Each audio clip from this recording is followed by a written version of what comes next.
Lin Han said it was impressive they attend a good university. Unfortunately, Lin Han got no college invitations from anyone. Wang Chong was very shocked. It was uncommon for him getting no university invitations. Lin Han was the top champion of the year's exam. Lin Han said that the mentors thought Lin Han skipped the magic training completely, focused only on physical skills increasing, so they wait for him next year's exams. Wang Qian understood the point. Lin Han never used any magic in tournament. Lin Han punched Wang Qian frustrated, decided not to attend a university now. He received rewards and was free already. Meanwhile, somewhere, Minister Sun Hu from Lunar Magic Detection welcomed Master Linton. Linton sensed traces of forbidden spells around, but he can't explain how, because the Saint-level experts able to cast high-level spells were absent from this city. He doubted any foreign supreme masters were involved, so they had no way to find out this mysterious person. Around that same time,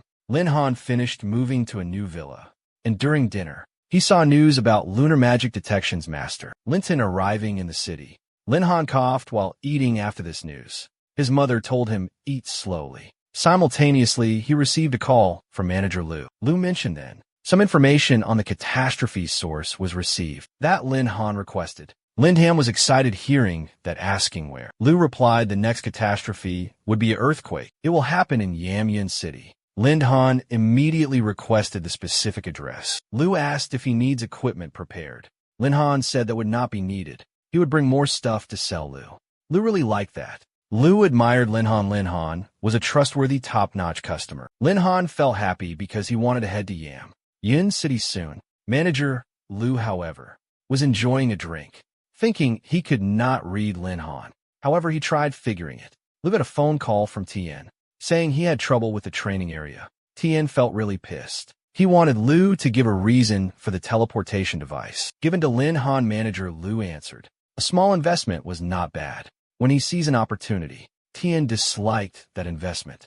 He thinks even if Lin Han is talented, he's not as valuable as that teleportation array. Lu spoke from experience and vaguely told Tien that Lin Han's potential was more than he, and Tien could understand, and he would not say more, except he told Tien to quit investigating. Lin Han Chin trusted Lu now and ended the call. Tien wonders where did this Lin Han come from actually. The next day, inside the dungeons of Yemen City, Lin Han followed the map, arriving at the Diamond Forest, which shines brightly like diamonds under sunlight. Suddenly, he heard somebody shouting for some help, and he followed that voice. Lin Han observed a girl escaping from the monster. She did not want the strong monster eating her, and requested help from Lin Han to beat this gold-level boss monster. Lin Han thought finding a silver boss on the outskirts of Diamond Forest area was incredibly bad luck indeed. The girl asked for his help now instead of standing still. Then she thought he was too scared moving. She began taunting that monster. She attracted its attention all herself.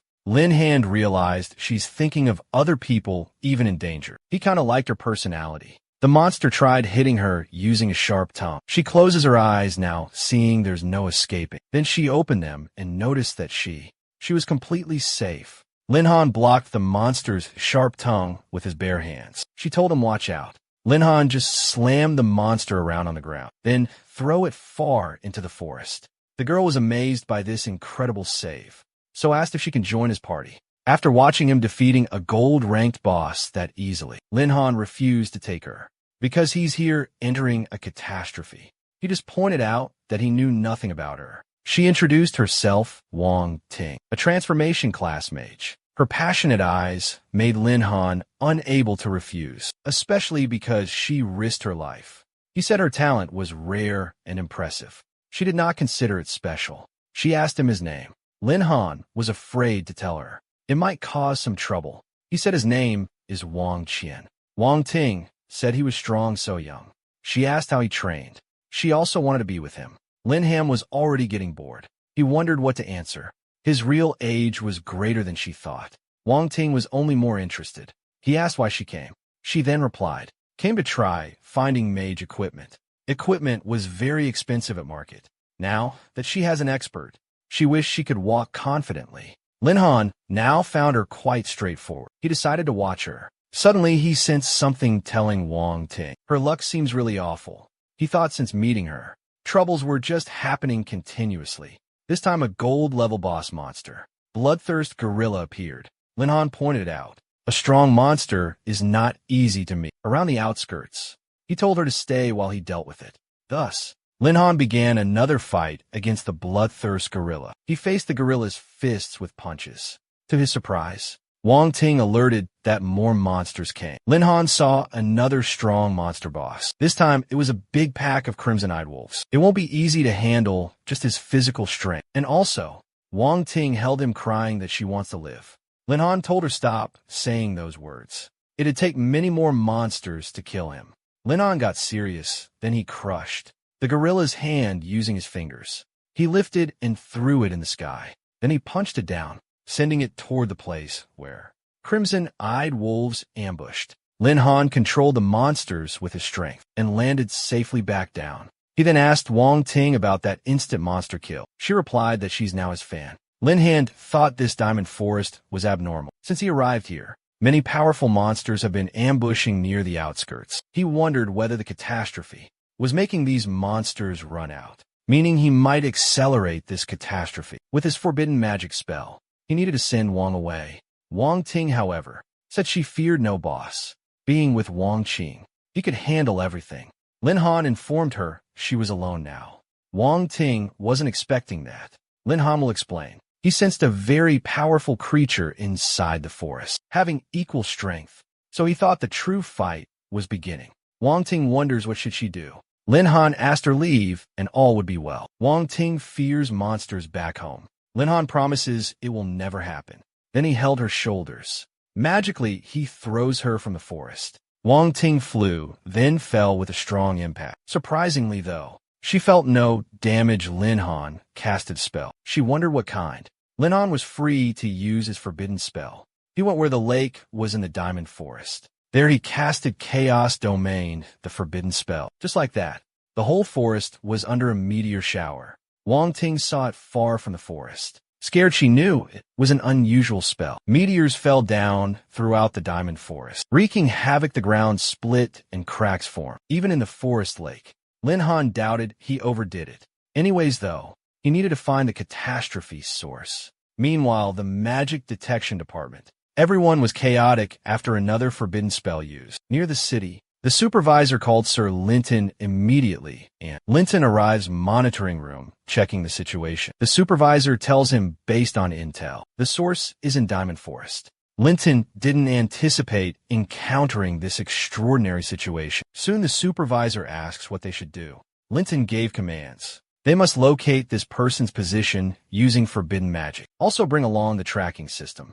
They immediately acted upon his orders. While everyone was busy with their tasks, Linton was getting some kind of feeling. He may have shouldered a burden accepting this job. Meanwhile, at Diamond Forest's dilapidated lake, which is now completely dried up, Lin Han finally found the catastrophe source. Suddenly, he senses many strong auras nearby. He uses abilities knowing that. The Magic Detection Division arrived here. They're activating all barriers, finding him immediately. Regardless, Lin Han now knows. The teleporter malfunctions once the barriers are up, so he activated the teleporter fast, hoping it would work quickly now. Meanwhile, the detection team used all trackers scanning the forest for people, and they spotted a person in the northwest area. Before action could be taken, they saw bright teleportation light from that direction. The supervisor and Linton were disgusted greatly because they had lost that person again. Linton was shocked seeing a portable teleporter used because normal people couldn't have them after incident. Next morning, Lin Han brushed teeth casually when manager Lu called him. Lin Han answered and Lu questioned about yesterday. Shocked, Lin Han asked what happened. Lu informed him that an earthquake happened in Yun City yesterday. Rumors spread about a mysterious master appearing. Li was afraid Lin Han was checking up on him. Frequently, Lin Han grinned, saying there's an earthquake. He'd not visited that place. Then he asked what caused the disaster. Li was relieved he's good. Told Lin Han he'd contact ASAP after he gets disaster information source data. Lin Han figured manager Lu's trying to trick him. No big deal. After he dodged those questions, and now he gets disaster information. Lin Han thought it's time for a job change. Meanwhile, manager Lu investigated and discovered much data, such as a mysterious warrior appearing, having news of Wang Chong, and using a portable teleportation thing. It confirms that it's definitely Lin Han. Later in the career-changing hall, the receptionist greeted Lin Han, smiling. He told her directly. He came to advance to Job 3. She said, it's only been 2 weeks since he advanced to Job 2, meaning he found natural disaster source information. Within that short time, Lin Han said, yes, it was easy for him. Everyone hearing thought Lin Han was a real monster, leveling up and gathering resources so fast. They thought Lin Han could be the very first priest to reach the 3rd advancement, meaning going past level 20. The receptionist thought he was great. She asked him his hand on the machine for next job assignment. Lin Han put hand on machine. This time he got another S-rank quest. Go Iron Forest, obtain Guardian's Heart. Lin Han thought maybe. This system gives him hard jobs purposefully. It doesn't want him alive. Anyway, he must visit this Iron Forest. He'd never heard before that. Setting his thought aside, Lin Han accepts the task. The receptionist informed him the job deadline was the next day after tomorrow. She wished him good luck, and Lin Han went to the trading guild. He sits down with Lu, saying he's on business. He needs supplies now for his 3rd quest. Lu congratulated Lin Han, being the world's first triple awakened priest, then realized it. A priest needing 3 sources of disasters. For their 3rd advancement, there was an earthquake yesterday. Lin Han received that advancement quest today, which was no coincidence. Lin Han figured manager Liu connected dots, so he decided to act mysterious. Lin Han tin lit. His master risked life bringing the disaster source. He felt absolutely nothing, but felt grateful to his master helping him. Lu's view changed completely. He wondered how strong was the mysterious master, being able to create natural disasters easily. He prioritized a good relationship with this apprentice, Lin Han, and also his master. So he told Lin Han he has a treasure. He wanted to know if Lin Han can use it. Li brought over a cloth piece. It was a disguising veil, a gold item, changing user's face at will, but it has some side effects if worn too long. Lin Han was interested and asked about the price. Lu thought that since Lin Han was an old customer, he would sell it for 4 million. Lin Han offered 2 million and they started negotiating, leading Lu making a final offer of 3 million. They closed at 3 million. Lu accepted this deal because for these 3 million, he gained kindness from a master with limitless potential. Li was happy receiving this later. He used a system augmenting the veil 10,000 times. The veil then transformed into a legendary grade mask, which allowed the user complete transformation into any imagined person. He could use that person's abilities to disguise perfectly. Lin Han felt great because now he would be able pretending his master's role. And that way higher-ups won't find out his identity easily. Lin Han decided testing this new power right away. He tried it by copying Gao Chong and thought about pretending to be him as he heads out to the Iron Forest. That way, nobody will know it was Lin Han. It would work perfectly. Next day, Lin Han stalked Gao Chong, seeing his whereabouts. He's devising something that would make his plan work. Then Lin Han followed Gao Chong as his buddy, Liang. He acted friendly, getting Gao Chong for drinks. It had been so long since they'd met. The drinks are on my tab, he said. Acting close, he got Gao Chong to go a bar. After a while, Lin Han finished and removed his mask. He had made Gao Chong sleep, mixing sleeping pills in the drinks. Now Lin Han became Liang once more, taking Gao Chong off to a hotel. He told the attendant to just let my friend sleep in a VIP room. Make sure he sleeps well. Without disturbance, once Lin Han dealt with Gao Chong, he went to the back alley, transforming into Gao Chong again. Now he was sure nobody would find him. He didn't waste time heading off to Iron Forest. Arriving there, a big dude came to him, then asked him to party up. Lin Han was disguised as Gao Chong. He asked his name. The man sadly replied. He was only 27, deeply hurt, looking old. Lin Han felt bad, greeted him as Gao Chong. An assassin asked what his job was. The man became interested again, introducing himself. Walk-in level 30 Guardian Knight. He had 2 other party members joining later. Soon 2 other members arrived. One turned out the referee from the exam competition. Lin Han still remembered her then. The referee recognized Gao Chong, introduced herself, Go Gong. Soon other party members arrived too. Among them, there was Wang Tang, the unlucky girl Lin Han met. Diamond Forest Lin Han so. He looked over at party members. They introduced themselves, very flashy. Except Wang Ting looks somewhat professional. Lin Han felt he might be in serious trouble. Wakayan announced then. They would start exploring Iron Forest now. and teleported inside the dungeon they were. Arriving inside the Iron Forest dungeon, Wakayan was excited to explore around. He announced their arrival loudly. Gagong told him quietly be, and notice how this place was very quiet. Wakayan said it would be fine. They won't run into a boss monster. She tried to keep him on guard. He was too confident they ran into a steel tiger, seeing which walk and fought bravely. It would not be difficult at all. Gogong was sharp, alerting they were, because there was more than one tiger. Steel tigers ambushed them at once. Walken prepared his sword facing them. He blocked the left side, then asked Gogong to take the right side. Gogong told the rest to look after themselves, because she can't afford holding back, protecting them simultaneously. She sprinted towards the steel tigers, killing each one. Wang Ting observed Gogong's awesome moves. Lin Han disguised himself as Gao Chong, figured steel tigers couldn't break through, with 2 level 30 masters. But things got harder when Steel Tiger King showed up. Wakayan is serious, because this monster is gold level. It shouldn't be near here. Lin Han looked at Wan Ting. He always runs into gold boss monsters when she's around. Wakayan fought the Steel Tiger King, no wonder. He was such a powerful beast that holding off is going to be difficult. He suggested everyone to run separately or everyone dies here. Everyone obeyed the order. They scattered to retreat around the forest. Lin Han went to a secluded area. He decided to try the mysterious master transformation. In his mind, he became an old, wise-looking sage. He thought the old geezer should shine and rescue some kids. Wakayan and Gogong were exhausted battling powerful monsters. One after another monsters appeared, they ran away. She sent something told Wakayan to be careful. After that warning, he quickly moved from the tree. A powerful attack came. It was another monster boss attack. A shadow wolf boss. Wakayan was surprised to see it. He wanted a challenge. Trying to defeat it, he threw his shield. The shadow wolf boss evaded it.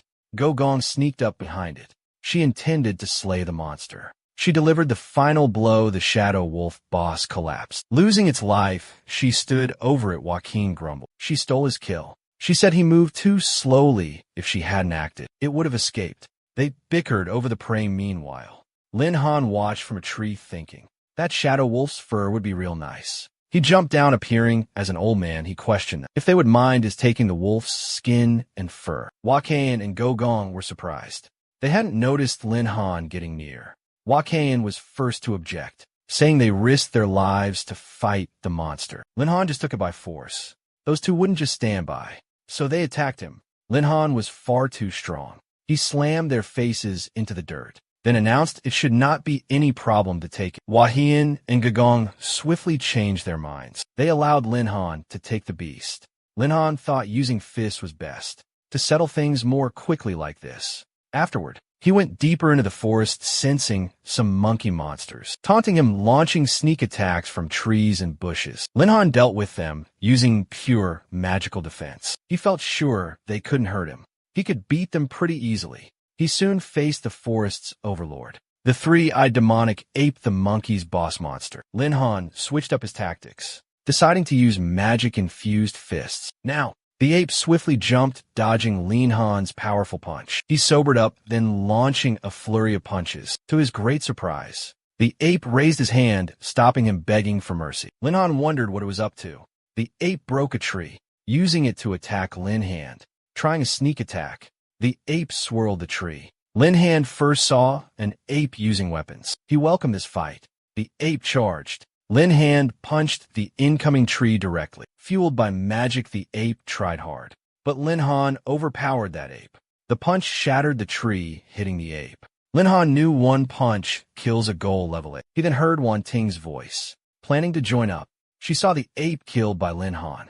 They were shocked by this discovery.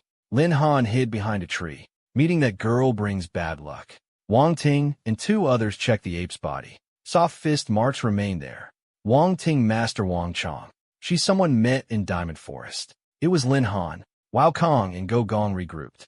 Asked if they had seen Gao Chong. Wang Ting said, no wonder the monster ate him. Lin Han felt ungrateful for that at all. He went deeper into the forest to finish mission. After traveling a little bit further, he ditched those guys finally. Now the challenge was finding the guardian's heart of the great forest. Lin Han looked around, faced the forest guardian, the boss platinum level. This fight could be trickier than usual. The forest guard attacked with tentacles. Lin Han jumped around dodging all. He knew to get near monster was getting through these tentacles. He deliberately let a hold on his limbs relaxing, but Lin Han tensed his muscles. He got close and freed himself. The forest guardians sensed some danger coming, increasing tentacles attacking Lin Han. And then surprisingly, a large forest part started running wildly near him. Lin Han figured out this platinum boss could control other monsters, which was expected of an iron forest boss. He enjoyed this whole fight. But around here, the forest master, Linton, was nearby, sensing something inside the forest. He ordered others quickly following him into the forest. Lin Hang hears Linton is approaching the place. If he got caught, he'd be in big trouble. He does not have time. Lin Han skips the fun, ending this instantly now. So he wasted no time casting a forbidden spell. Chaos Domain, a huge magic circle, appeared above, raining down many ice spears across the area. Zhou Quan and Gagong sensed immensely powerful energy. A forbidden spell was cast nearby. Wang Ting recalled it was like before. Lin M keeps an eye for everyone protecting them. They got shielded by a magic barrier from Linton. He was glad to have arrived in time. He asked if they seen a mysterious master. The two extras just saw the forest become chaotic. A battle started between two powerful masters. Wang Ting, however, told Grandmaster Linton that Gao Chong was missing. Linton sprinted to look further into the forest. Himself and everyone were amazed at his speed. Meanwhile, Lin Ham finished his mission now. He defeated all the monsters there, collecting even the forest guardian's heart. He knew Grandmaster Linton was arriving soon, so he quickly figured out a way to escape. Then he gets an idea. Lin Han called the trading company up, asked if they wanted to buy Forest Guardian's treasure, the heart specifically. Lu agreed and said he'd personally come get it. He told Lin Han to play stranger. So he tells Lu to place Forest Guardian's heart in the tree trunk left of the fort there. Outside the city, he demanded Lu leave cash there. Lu agreed and promised to deliver the cash. Lin Han planned to buy the Forest Guardian's heart later, so he won't appear very suspicious. Now Linton was approaching quickly here. He had another plan when Linton got there. He saw many monsters were frozen solid. After following a trail of destruction ahead, he saw a giant, amazing crater. It seemed to be from large-scale magic. Linton saw Gao Chong frozen in ice and used his magic to break the ice. Gao Chong, disguised as Lin Han, pretended shivering. Linton asked if he was Gao Chong. He asked surprisingly if he knew him. Linton said his teammates were worried and proceeded to ask him something, if he saw anyone else around here. Lin Han pretended to be weak and cold. He arrived in this whole area. A white light hit him. He didn't know anything. Linton just told him go back to his team. Inside, he was wondering much how this kid survived that forbidden magic spell. Later sometime, they returned. WAKM was happy seeing Gao Chong. Lin Han pretended she was fine thanks to everyone, and he hoped to team up again later. They left the forest, parting their own ways. Wang Ting asked some extras to come along now. They would reply be right there sometime soon. In reality, actually, those two guys were from Monitoring Division, it turned out. Linton ordered them follow Gao Chong. He was suspicious. After that, those guys began stalking Lin Han immediately, disguised as Gao Chong too. Lin Han wanted them to follow intentionally. When he was done, he used faster walking tricks, losing them. The guy was so startled losing a kid who he should follow. Regardless, the next morning, Lin Han woke up normally. He looked outside using God Eye, checking stalkers nearby the area. One by one, as he expected. They were Detection Division experts, seemingly suspecting everyone Gao Chong related to. Also Wang Chong, but Lin Han felt confident he revealed nothing. He brushed teeth, got call from Manager Lu. Lin Han answered the phone. Lu said they received a Forest Guardian's heart. It was what he needed for job change. He asked when could he come. See it, Lin Han said. He'd be there immediately. Headed out happily straight away. The Monitoring Division guy asked the leader, was there actually something suspect about Lin Han? Their boss said this Lin Han apparently was the exam champion, yet wasn't attending any university. So it was weird. He wanted his guys following him. Later, Lin Han met Lu about the Forest Guardian's heart. Manager Lu welcomed him smiling. The stalkers saw Lin Han enter a trading guild. Unfortunately, though, they lacked authority to search the trading guild premises. They wonder how a regular student Like Lin Han, knows manager Lu so well. Meanwhile, Lin Han confirmed the Forest Guardian's heart, thanked manager Lu for all his hard work. Lin Han then mentioned his master gave items to be appraised by Lu, so he brought a blood slaughter sword out, and legendary grade battle armor too. Lu's eyes sparkled. He wondered who the hell Lin Han's master was, having such legendary items. Excellent items, Lin Han said. This legendary equipment was nothing to his master, but he avoided too much attention. Lu understood and made a promise. He'd never reveal the seller's true identity. Lin Han thanked him for this. Then he said some people were outside. Lu knew an outside that VIP room. Stalkers were trying to get inside, but the guards stopped them. The supervisor asked how a normal person like Lin Han was a VIP, a very distinguished guest, demanding an immediate search. Manager Lu then came out. He decides who is a VIP. He told troublemakers to leave. Lin Han waved goodbye to them and to manager Lu, saying he'd go back home. Now, however, right then, one stalker saw Lin Han going toward the job transfer hall. He thought it was strange Lin Han had recently changed jobs. Later inside the job change hall, the receptionist greeted Lin Han, then asked why he came back quickly. Lin Han said he was fortunate. He obtained the job transfer from trade. Receptionist scheduled his transfer immediately. Lin Han entered the chamber soon after. He was upgraded to 3rd advancement. The process now hurt Lin Han. It involved absorbing natural disaster sources. Lin Han also realized after finishing, maybe the priests who got items could not withstand natural disaster's source. He wanted to know his strength after changing jobs. Lin Han immediately opened the stats menu. He observed his profession upgraded to Holy Priest. From a regular priest, his stats were all tens of millions, exceeding human limits greatly. He also got 2 new forbidden spells, Thunder God Domain, Wind God Domain. Lin Han knew these spells were the powers he got from natural disaster sources. He got it now. He could control those elements. The screen in the hall's center acted strangely. Everyone thought the screen broke. Then it announced Lin Han became Holy Priest after advancing. Everyone was totally shocked, because no priest has ever made it. Until now, someone wondered a 3rd advancement priest would be strong. A guy slapped him hard. He asked what that guy even learned, because obviously, priests must obtain natural disaster sources to level up. There's never been anyone reaching 3rd advancement, so Lin Han was super unique.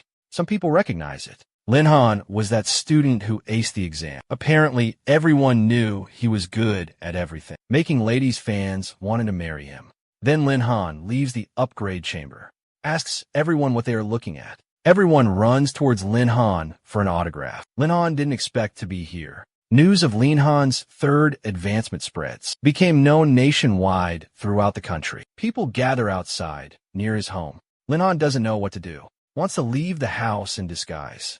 His mom asks if he's robbing banks. Lin Han then replied to that. Why he would need to rob banks? He asks his parents to keep quiet. After that, he leaves through the window. But Lin Han sees a girl below with a ladder. It is immediately known to everyone. Lin Han jumped out the window. They started chasing him frantically. Lin Han's parents became emotional, seeing their son treated that way. Meanwhile, or on the other hand, Lin Han never thought handling fans was tough. Either way, he needed to head to the auction house. Lin Han arrived at Huyu auction house. He saw Gao Chong and friends. He asked what they were doing. Gao Chong told him to stay humble. Despite his current small fame now, he could come to such expensive auctions. He said a redneck shouldn't be there. Then a staffer greets Lin Han, asking him inside, bypassing the long line. Gao Chong got surprised, seeing Lin Han enter the auction house, getting the real VIP treatment. Gao Chong's friends asked whether Lin Han had a normal family. After all that, Gao Chong simply walked off after punching him. He didn't care. Gao Chong wondered was Lin Han's identity secret. Lin Han was going to his VIP seat with manager Lu. Lin Han asked manager Lu to get a disguise. He did not want any recognition. Lu followed these requests. He also deposited 100 million in Lin Han's card, a down payment to legendary items. Now, the girl hosting started the auction. She began by showing the first item. Steal Risk guards a gold level item. The girl explained, bidding will start from 1 million, adding 100,000. Each bid, she commenced the auction. People began bidding one by one. Lin Han now. He was surprised Steal Risk guard was so popular. The item sold for 23 million. Ending the bidding. Lu thought these items might not interest Lin Han, but there were 5 more VIPs who might want things Lin Han could want too. Lin Han asked were those 5 important people. They said they were from 5 prestigious families, the Meh and Li families, the Chun and Wang families, also the Gong Sun family. These families influence the entire world. They are wealthy enough to rival nations. But he reassured Lin Han, these here families follow auction rules, so he has nothing to worry about. Lin Han said if anything catches his eye, he surely won't be letting it go. The host announced the auction's main item. It was the pass to ruin number 3, the most advanced remains in this whole world. These ruins apparently only open every 30 years. Each time they open, you need a specific pass. She mentioned that only 100 passes to these ruins remain. Only those with diamond level or above, under 30, could enter. She started bidding at 10 million. It didn't take very long for this pass to exceed 50 million. Lin Han saw this pass was worth it. Lu asked if he was interested. Lin Han replied by bidding on this item, starting immediately with 80 million. One of 5 families, Meh family's 4th son Matanz, told his sister join the bidding. They bid 100 million for the pass. He wants to raise his family's prestige and enter the rare ruins. Manager Lu told Lin Han that 2 siblings were Taeyangsing and Xiangsing. From Meh family, Lu suggested if Lin Han wanted friends. With Ma family, giving up this bid wasn't bad. She mentioned that only 100 passes to these ruins remain. Only those with diamond level or above, under 30, could enter. She started bidding at 10 million. It didn't take very long for this pass to exceed 50 million. Lin Han saw this pass was worth it. Lu asked if he was interested. Lin Han replied by bidding on this item, starting immediately with 80 million. One of 5 families, Meh family's 4th son Matanz, told his sister join the bidding. They bid 100 million for the pass. He wants to raise his family's prestige and enter the rare ruins. Manager Lu told Lin Han that 2 siblings were Taeyangsing and Xiangsing. From Meh family, Lu suggested if Lin Han wanted friends. With Ma family, giving up this bid wasn't bad. He reassured Lin Han he would try to keep Lin Han's identity secret, even if someone investigates later. They would hear Lin Han was a mystery member. However, Lu requested Lin Han should try to bring some pieces of legendary gray, like he did last time. Lin Han said he was no wholesaler. 5 was too many. Lu then asked for 2. Lin Han easily closed that deal. Lu then thought he wouldn't go easy next time.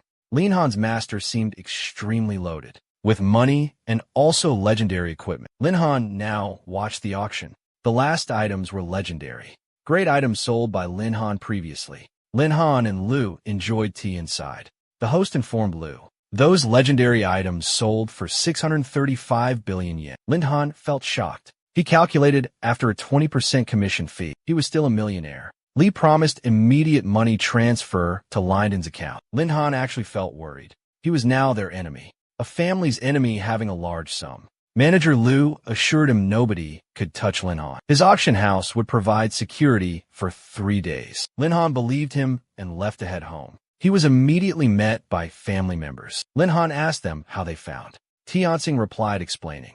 His guys had surrounded the place completely, so he had looked for Lin Han. Lin Han declared he would not give him the pass, not ever. For Rua number 3, Chongxing offered buying that pass for 100 million more than Lin Han's original purchase price. They were willing to pay so much. The pass's value was clear to Lin Han. Xiangxing told Lin Han she meant well. They would even happily share the ruins. Taeyangsing yelled asking if Lin Han would give. Xiangxing told Taeyangsing calm down please. Lin Han told Xiangxing learn from your sister. She was a good talker at least. He still never goes back on decisions. So if they wanted it, they could come get it. Chongxing wasted no time and ordered attack on Lin Han. They all attacked together at once. Suddenly, however, all of them, everyone charging at Lin Han, got beaten by wind like punches. A woman appears warning if they could. She was beautiful in pink. Lin Han knew she's security. The auction house gave her that. Changxing recognized her asking if she was an assassin. Queen Senior Fei Hua disliked being called old. She warned Taeyangsing not forget auction house rules. Customers couldn't resell items bought for 3 days. Yet, Xinshin quickly apologized to Fei Hua for this violation, saying they would retreat immediately. Lin Han noticed Xinsing adapted to situations pretty well, retreating when she needed to. He greeted the security guard girl, saying they should leave. She asked him where to. Lin Han then told her. The auction house requested her to protect him 3 days. She ought to take care of people Lin Han sensed nearby. She noticed some guys were really suspicious also. She did not need to do anything, because those guys hadn't yet acted. She was not paid for that work. Lin Han asked how much to hire her take action. She calculated, then responded it's about 2 million. Lin Han gave her 2 million, telling her take care of those guys. Fei Hua accepted, immediately took care of those guys. Lin Han approved. She truly deserved that title. Assassin Queen within a few minutes. She handled all suspicious guys, stalking Lin Han within 10 miles. She asked to expand the search for 1.6 million more. Lin Han asked if she needed money. She sadly replied it was. Everything was way too expensive, from upgrades to clothes and bags, even toys, leading a money shortage. Lin Han felt weird after hearing her problems, deciding to hire her personal bodyguard for 500 million each month. Fiwa immediately changed expression to pleased. Said money was the second priority. The first mission was protecting Lin Han. She said weirdly that she was his from today. Days later, Lin Han was sleeping peacefully at night. The monitoring division. A supervisor and assistant kept watching Lin Han. They constantly observed Lin Han a few days, but Lin Han did nothing that looked suspicious. The supervisor ordered them to watch him. Suddenly, everyone's faces turned pale, looking at something standing behind the supervisor. The supervisor asked about their staring. A shadow emerged behind the supervisor slowly. Someone told him about something behind him. This shadow grabbed the supervisor, then said, "This is a warning if they surveil Lin Han. They will regret that they did it." The monitoring division guys quickly accepted, then ran far away. This shadow was Fei Hua. She made sure Lin Han's sleep was undisturbed. Next morning, Lin Han woke up as usual, and abruptly, he panicked seeing Fei Hua beside him. He asked Fei Hua her presence. She then replied. She wondered who Lin Han pissed off, because some dudes are near his villa at night. She dealt with them, so sleep was impossible. Lin Han worried if she killed government people. She said not to worry. She's very careful doing things. She asked if they should cooperate further. Lin Han inquired how deep she meant. Fei Hua suggested paying yearly immediately, with 2 months free, totaling 5 billion. Lin Han requested some basic decency. As an assassin queen, she said morals alone bring no money. Later, their training. Lin Han went and told Fei Hua he was meeting a friend for a dungeon raid. Soon Lin Han saw the person he was awaiting, and it was Wang Chong, who felt happy after meeting Lin Han. He also brought the healer Yunyan. Lin Han inquired how far they progressed. Both of them replied they were friends. Lin Han didn't really believe their answer. He saw they were lying. Wang Qing asked him about the girl. Lin Han replied she was his cousin. Fiwa acted sad and said, he called her sweetie yesterday. Today, she was a cousin. Suddenly, she asked about getting rid of her.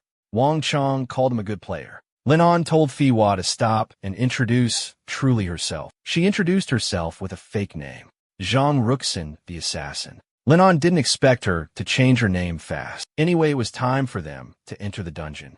Everyone got ready to enter the dungeon now. Lin Han asked if they were okay, because they needed to show their IDs to get in. Fiwa used a fake name then. She told him it was fine, because she has an identical twin sister, Zhang Ruixin. She'd use her ID. It really worked like she said. They were teleported into the dungeon soon. They encountered an old classmate of them. Yuansai. Lin Han told him nice to meet you.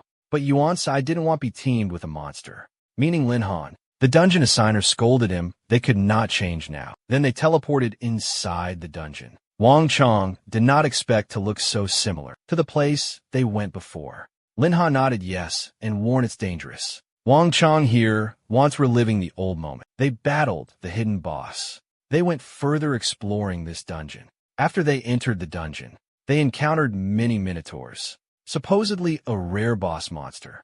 It was spawning like a common monster now. Yaiwan and Sai fought minotaurs with claws. They were not very effective. Yaiwan and Sai planned hiding safely. Wang Qing mentioned dangerous monsters.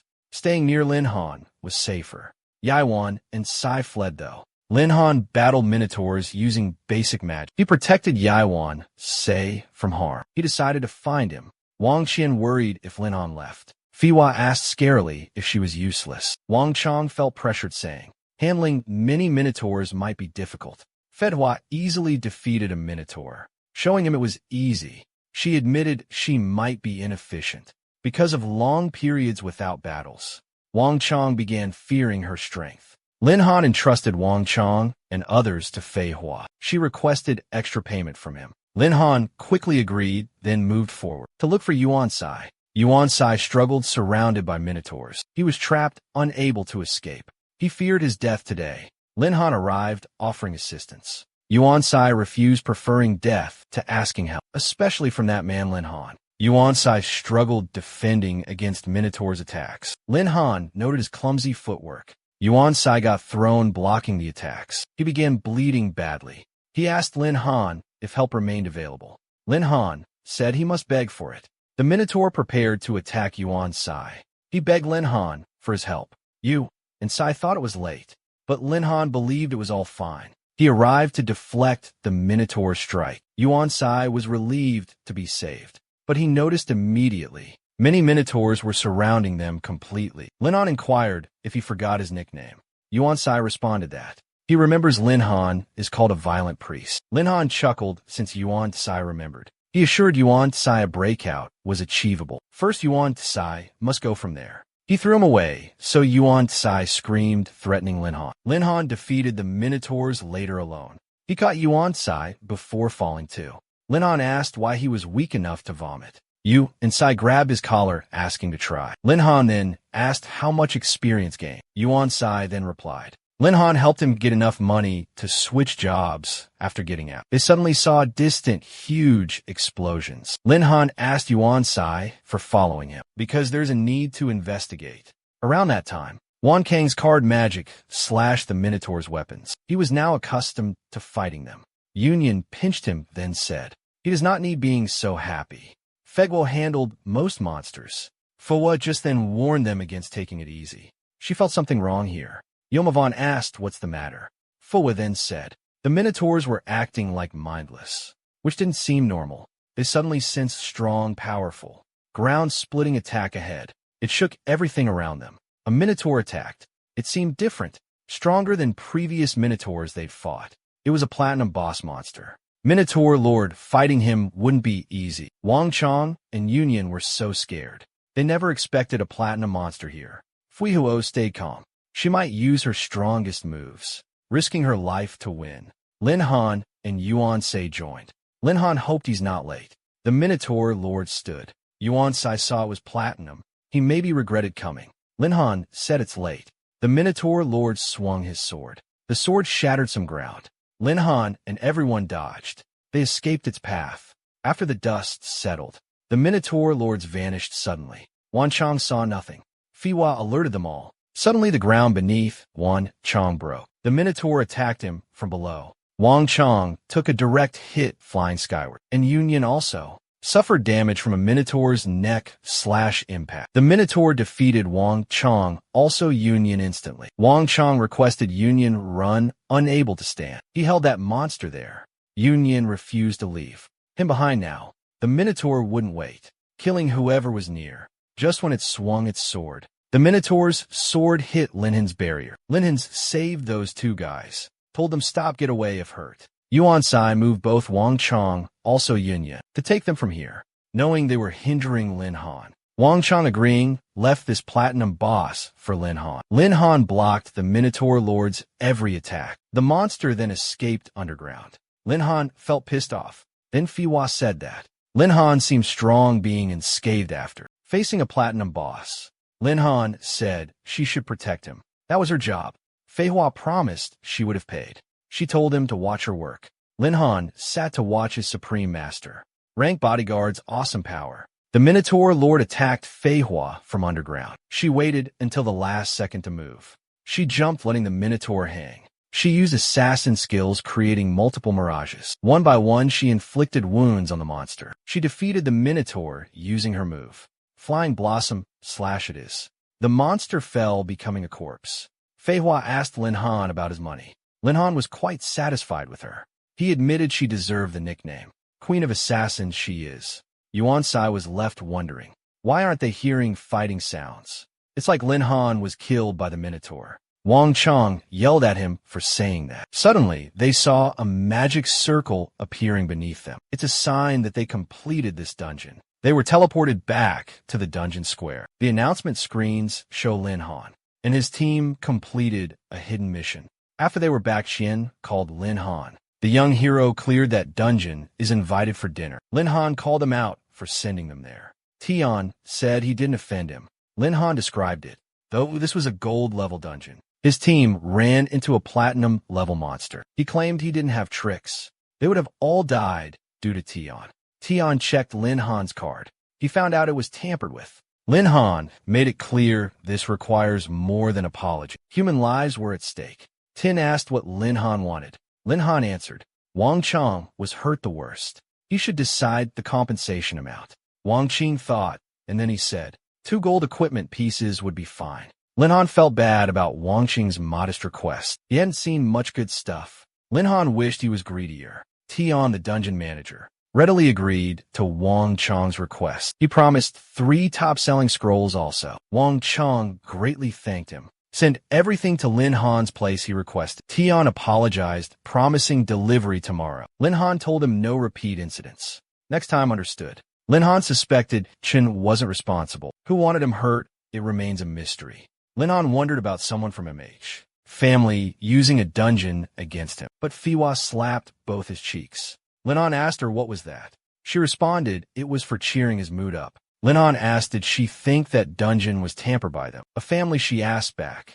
Nobody else could do it. Without a single trace, so she doubted that was the case. Wenha asked could she deal with my family. She got scared because she was only a supreme master. The families. Head Ma was a 76-year-old, at least level 76, and a god-level master. Lin Han told her be honest and admit that you were scared. She asked back why wouldn't she be scared. There were only 3 god-level masters in this whole country. However, she doubted that my family would really do such a thing, because they have a lot of supreme masters. Who came to confront Lin Han directly? Lin Han inquired if many god-level masters existed abroad. She answered there were maybe 12 god-level masters, and they created a defense line, preventing stronger monsters from rampaging around. Lin Han was pleased. She was quite knowledgeable. Fei Hua added him. He was young and inexperienced in the world. Lin Han teased, even she knows much. She won't be a top supreme master. She heard that. She apologized and prepared for leaving immediately. Lin Han stopped her, saying his money be wasted. She paused and asked something bothering her mind. Fei Hua asked Lin Han his combat power level, since he sent a platinum monster flying. Lin Han said it was a private matter, refusing an answer. Fei Hua grew curious, pleading cutely to be told. Lin Han told her not come closer, and replied his strength was probably invincible enough. Below diamond level, Fei Hua was delighted hearing that. She praised him for great strength at young age. However, Lin Han didn't reveal his true power. He was actually invincible at supreme level, but he concealed it. Now she asked, can he heal a supreme master's injury? Being a 3rd advancement priest, he replied he never healed anybody, but he believes it possible. Lin Han could revive someone from death using his forbidden spell. Fei Hua would seek him if hurt. Lin Han felt like her personal priest. Fei Hua asked where they'd stay tonight. Lin Han mumbled. He was going home. She should come too. Fei Hua had an exaggerated reaction. She giggled while daydreaming. Lin Han wondered about her thoughts. Then suddenly, she said she'd not sell her body performing duty. Lin Han told that girl to not overthink. He went home with Fei Hua later. He asked Mom if dinner was done. Fei Hua meanwhile greeted them, calling Lin Han's parents uncle, also Annie directly. Lin Han's parents figured he has matured now. They told their son to take it easy. Lin Han said it wasn't like that. He asked Fei Hua explain things, please. But she wasn't beside him now, already chatting away with Lin Han's folks, saying she'd go rest, and left. Father asked were they having fun, leaving Lin Han many unanswered questions later. That night, Lin Han woke up, saw Fei Hua next to him. He asked why she was there. She mumbled good morning, then slept. Lin Han asked why she's not in her own bed. What happened last night?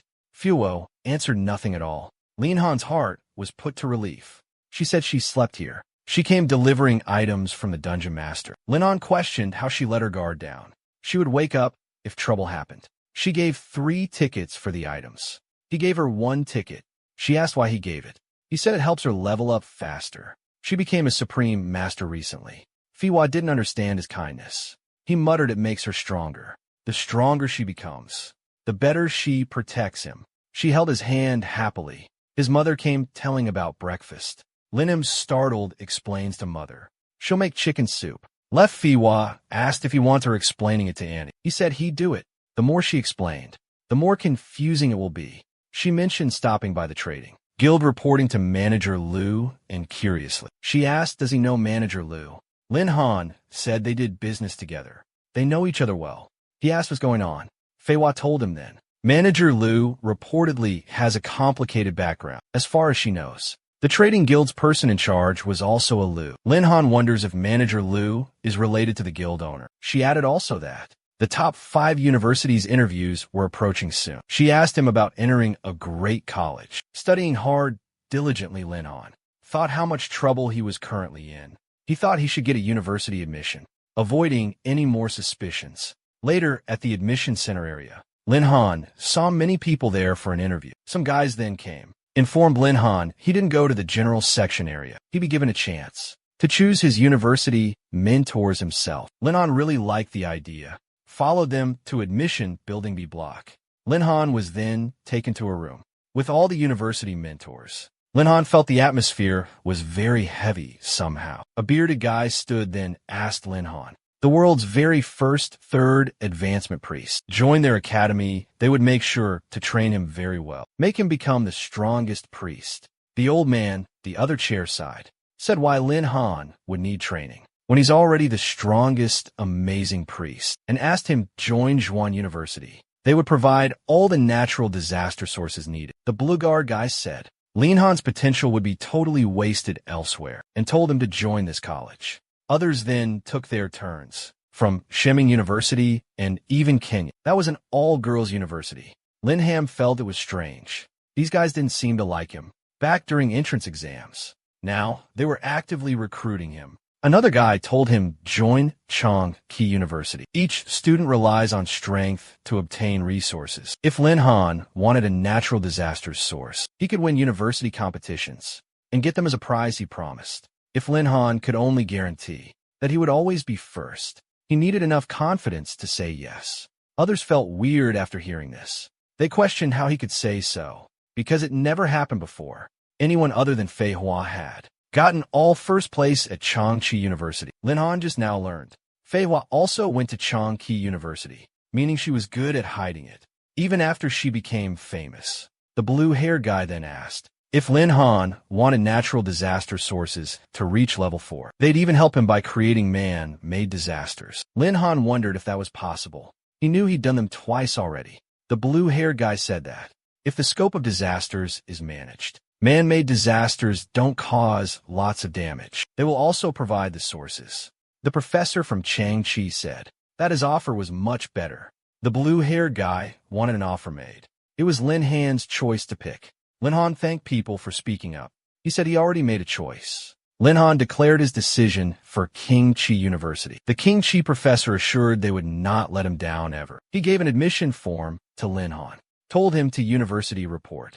3 months after that, Lin Han met Figwa again. He mentioned she was fast with Lu's business. She also mentioned she came early, seeing which university he chose. Lin Han mentioned that university, which produced the youngest supreme master ever. It caught his attention during her years. She set many awesome first-class records. Lin Han wanted her challenged. Fei Hu found that familiar now. She knew he chose Chinky University, the same exact place she graduated from. She never expected her legends still circulated in the academy. Lin Han said it was pure coincidence. Fei Hua told him she'd be a senior now, so he should call his senior. Lin Han saw nothing that looked like a senior. Then, suddenly, he sends her something. He mentioned someone seemed to be following them.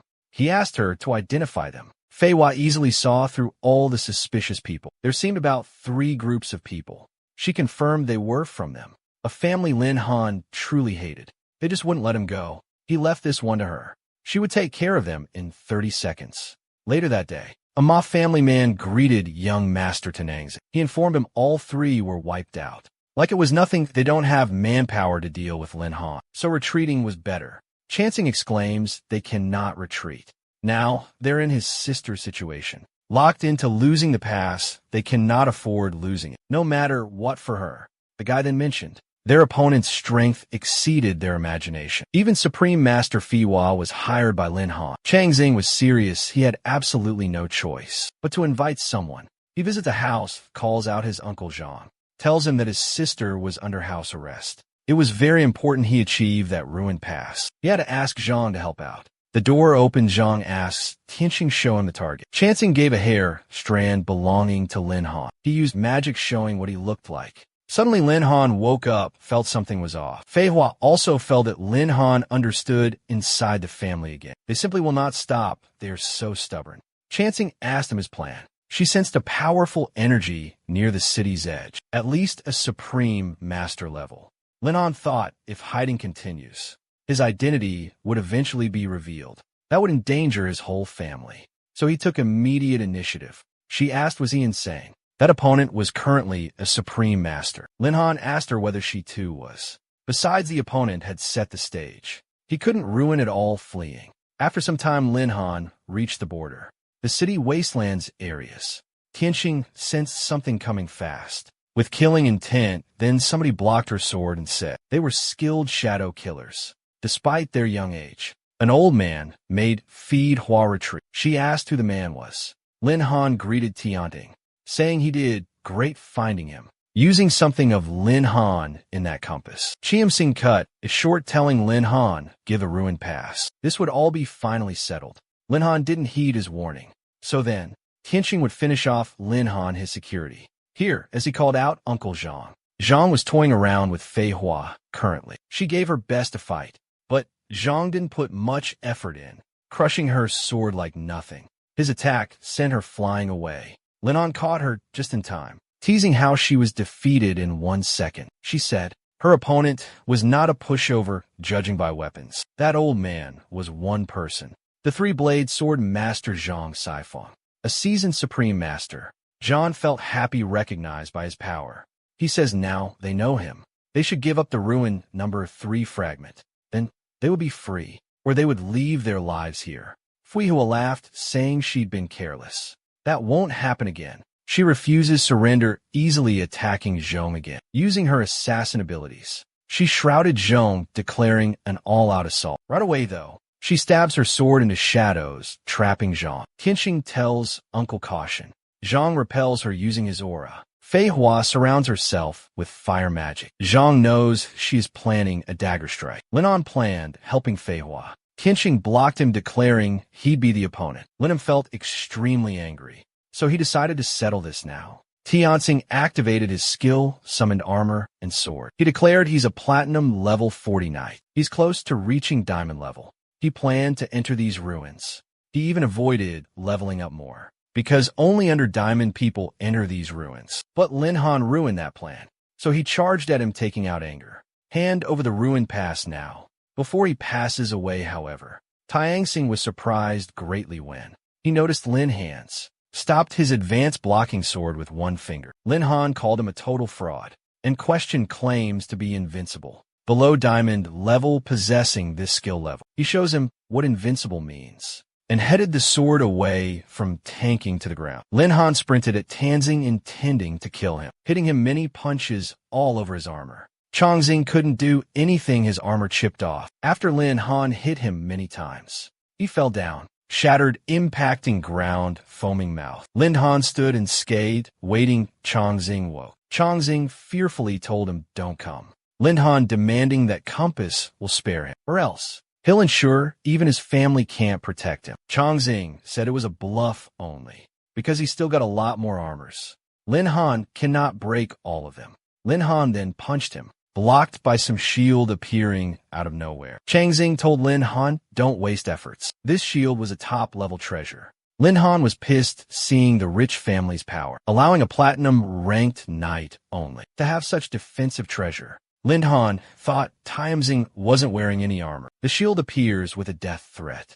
Changxing said once his uncle Zhang arrived, After he beats Fei Hua, Lin Han will be dead. Lin Han thought these shields had too much defense, so there was only way to break them. Lin Han transformed suddenly wearing a veil mask. He activated a forbidden spell nullifying nearby magic. Deactivating the shield, Chong Sing asked what was happening. He saw a master standing where Lin Han was. He asked Tiong Sing if he forced his disciple. Lin Han summoned him up. In reality, it was Lin Han disguised as an old guy. Tiong Sing felt something. The old man's aura was the Supreme Master's. He asked where did Lin Han go now. Lin Han said since the Meh family revealed their cards and went after his disciple's life, he had to take care of this.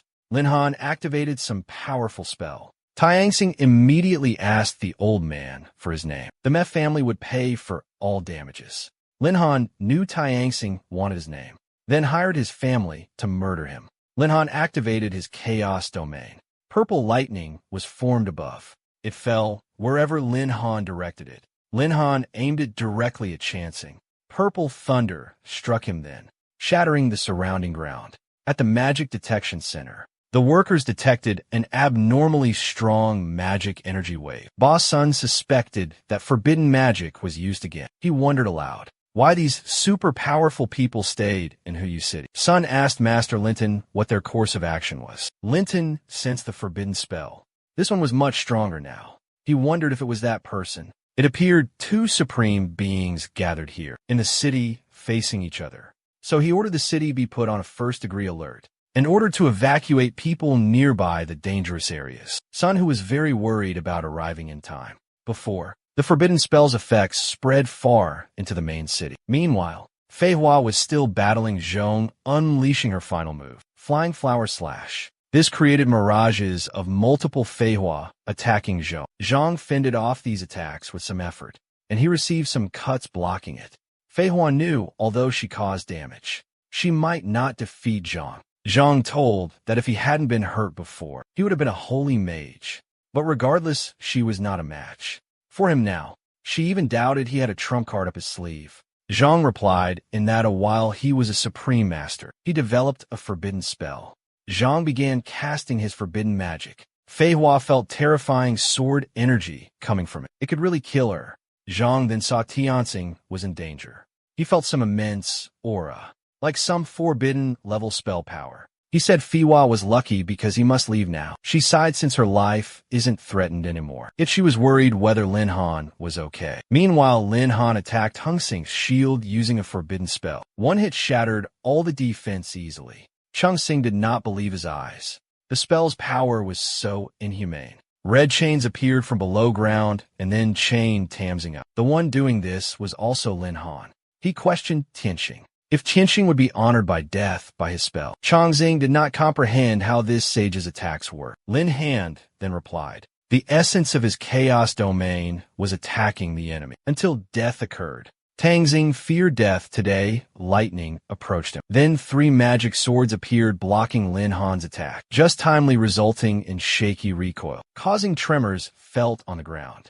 Zhang loudly declared he would teach this old man using his strongest spell. Lin Han saw Zhang there.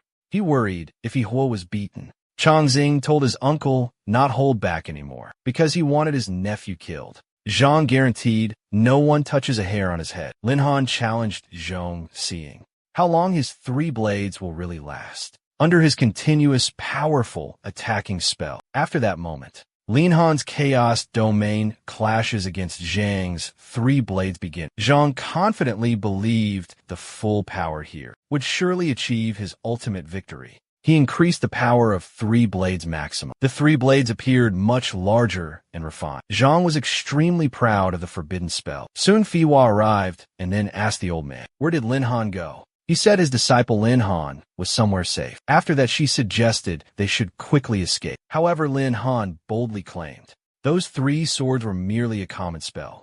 But Lin Han wasn't actually sure about the power and experience gap was between him and old man Zhong. He jumped up, declaring Di Zong shatter his forbidden spell if he dared using his swords. Now, Lin Han summoned Rock and threw it at Zhong, while Zhong confronted Rock. The clash between them two caused the region to fall into chaos. Then 2 swords broke down. due to Lin Han's overwhelming attack power. However, Zhang explained his 2 swords were broken now. The final sword was twice as strong, resulting no loss his side. He thrust the sword sideways, attacking Lin Han a different angle. Fiwa told Lin Han dodge fast. Lin Han didn't think this was worthy of actively dodging it. He was joking though, and he was waiting his mana cooldown. It won't let him cast magic yet. Lin Han relied timing, and just before the sword hit him, his cooldown ended. Lin Han shattered that sword. Then he casted red binding chains, constrained Zhong there. While Zhong focused on the chains, Lin Han said they were an appetizer. The main course was above him. Zhong looked upwards. He was shocked by a deadly guillotine in sky. He was confused by the following red sky. Lin Han said this was his ultimate killing move. Forbidden spell, Doomsday Judgment it is. The guillotine got close to him. Lin Han said his time was now over. The 3-blade master came. Zhang used all his stamina cutting that guillotine. He breathed heavily, escaping death. Lin Han thought their blade skills lived up to their name, as expected from the Supreme Master.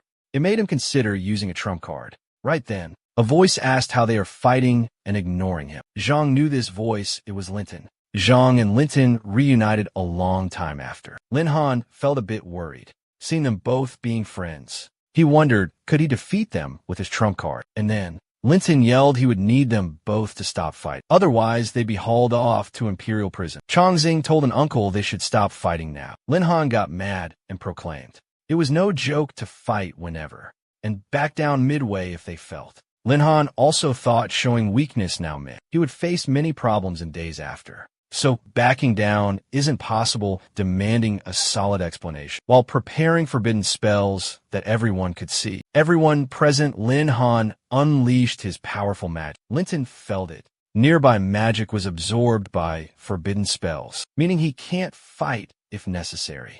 Lin Han was terrified. He's got 3 minutes left. With these spells active, he hoped people would take action. Lin Han proclaimed he'd defeat everyone together. His strength made his opponents believe him. An outsider arrived asking, why not settle it calmly now? People arriving were from the 5 great families. They greeted everyone. Lin Han was afraid. Now he has to face 6 Supreme Masters. The worst outcome would send him to jail. His identity revealed. Lin Han stated that they forced his disciple to this stage. Now he won't rest until he gets revenge. Qin Feng Wang discuss. Li Chongqi also joins. They agreed the Ma family started it, so the Ma should compensate, never bothering the old man or his disciple. Changxing knew his family was guilty. He admitted fault, his family's fault, requested Lin Han's forgiveness immediately. He apologized for all of them. The whole family begged for forgiveness. Lin Han said he's reasonable always. He then canceled the spell inside. He's glad he scared them somewhat. Jiang Tian and using head home. Chung Feng asked if the man was happy. Lin Han stated he doesn't like to chat. He prepared to leave immediately then. But Linzen stopped him, he requested. Linzen became extremely pissed off afterward. He was completely out of mana. Lin Tun politely said, many forbidden spells have been used here. He asked if he knew anything. Lin Han thought. Linton must have known he caused all of it. He still played it mysterious though, and answered that he saw some supreme mage and a supreme warrior fighting some time ago. He was just a simpleton. He didn't pay attention and left quickly. Linson felt very sure after that went. Lightning Shadow and Space Magic, a forbidden level used by Lin Han. He thought this man was mysterious and powerful, enough to create a dangerous future problem if he so desired later Lin Han's place. He went back home real fast and lay down because exhausted. He must not repeat, and he slept. Next day, he woke up extremely painful. His body hurt. It was totally necessary. Fei Hua came in with Ava's signal into his room, wishing him good morning. Lin Han was startled. He crawled under the blanket, telling her she should knock. She asked if he's afraid she'll take advantage. She started teasing him, as usual. And then, Fei Hua called him, saying she's here to say goodbye, because missions came down from Trading Guild.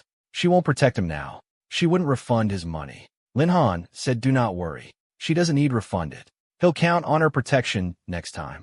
Lin Han patted Fei Hua's head. She's injured from battle. He told her not working hard on new missions. Fei Hua was happy being treated kindly. So then, she recalled Lin Han was attending Changchi University. She wanted Lin to watch her sister. Jean Ruxin, that is for her. Without letting her know, she asked him to look after her sister. Lin Han wondered why being sisters. It would be great to reveal her worry. Fei Hua said they weren't on good terms. Ruixin had grudges against her sister. Lin Han didn't pry, his phone rang. Fei Hua left for her work. She told him take care, going out window. Lin Han wondering why she never used doors. A month later, Lin Han went to university. But when he arrived, he and all students felt creeped out.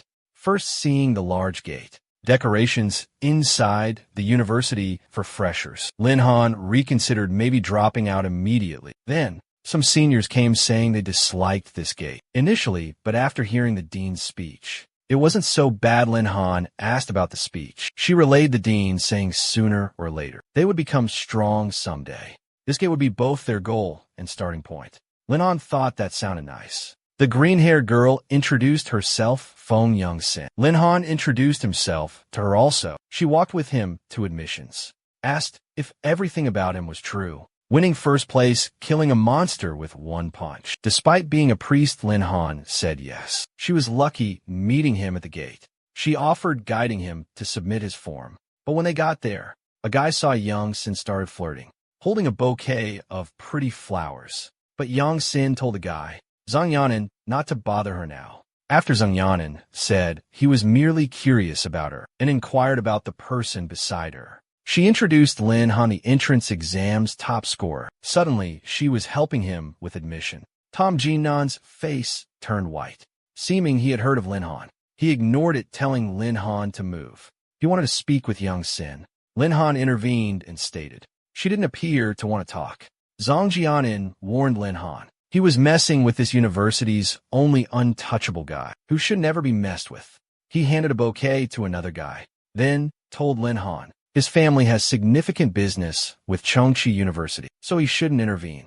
Jianan's other lackeys mocked how a newbie could be so bold. Jianan said he must understand now the situation. He offered letting bygones be bygones. If only Lin Han would join his group. Lin Han told him stop the crap and was willing what he could do. Lin Han gave no warnings, kicking Jianan immediately, sending Jianan flying straight, hitting the wall behind. Lin said it was rather pathetic.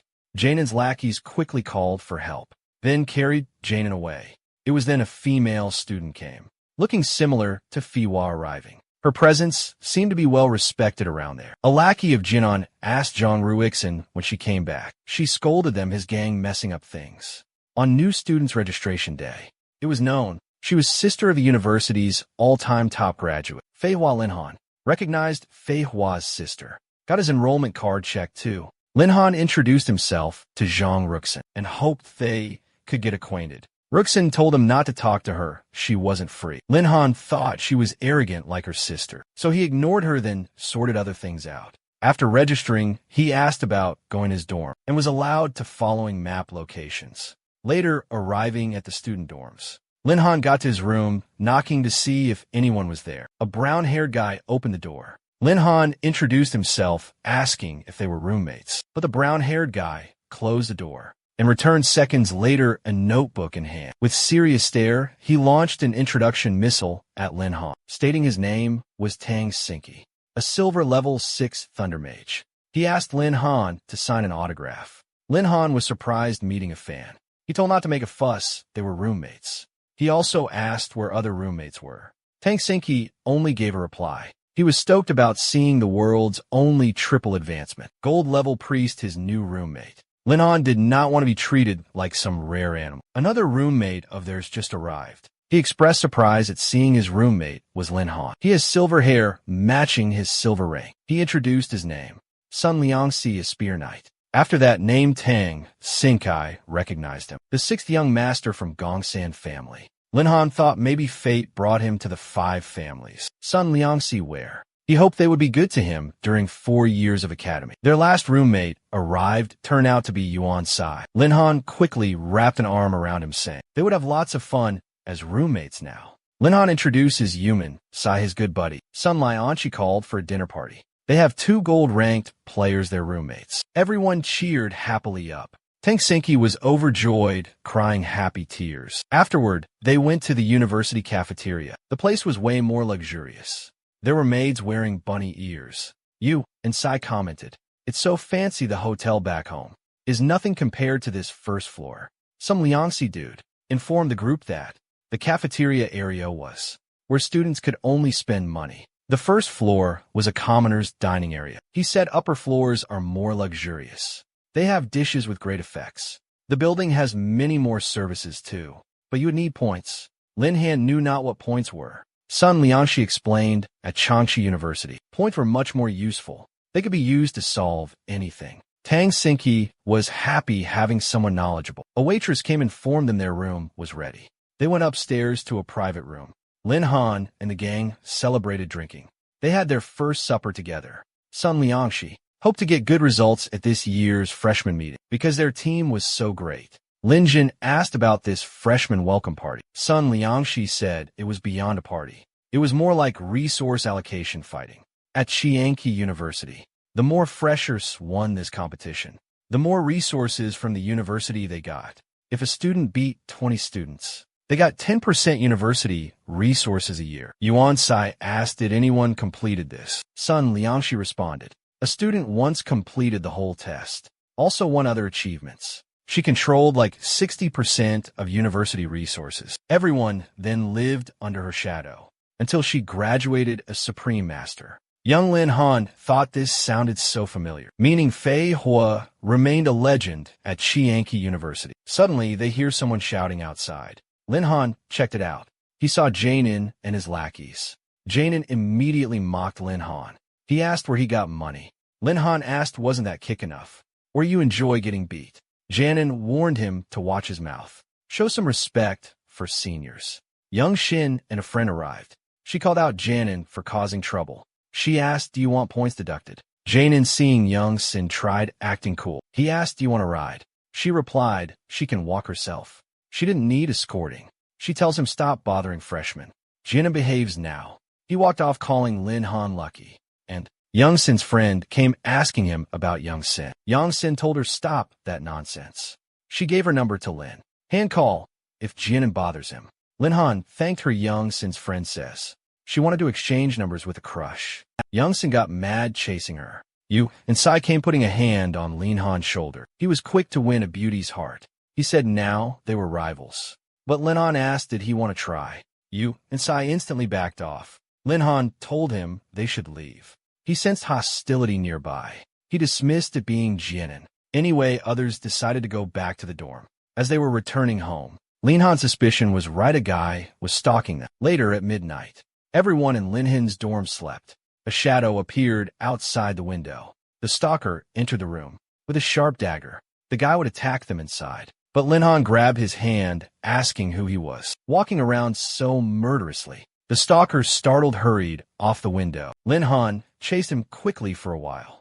They both ended up in the cemetery. At Chiangqi University, Lin Han almost caught that man, but he vanished, surprising Lin Han. He appeared right behind him. That guy did not know Lin Han, but since he was powerful, he fought back.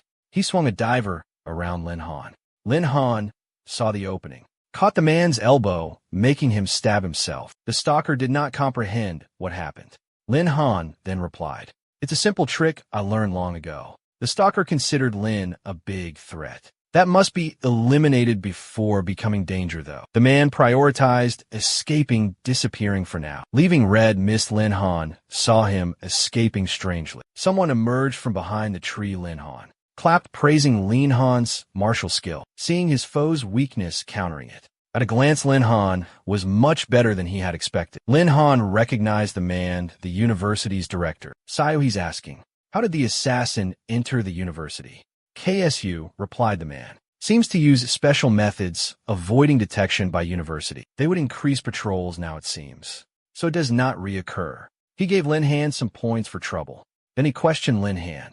Who is that guy? Why you want him dead? Lin Han said he was not sure, mentioning he sensed a nearby murderous intent. Since that afternoon, he thought it was a freshman eliminating rivals. Director KSU understood he was now worried much. He then asked about Fei Hua. After that question, Lin Han was quiet, wondering were their tricks. Director Zhu reassured him not be nervous. He wanted a great interaction with Lin Han because his master was extremely powerful.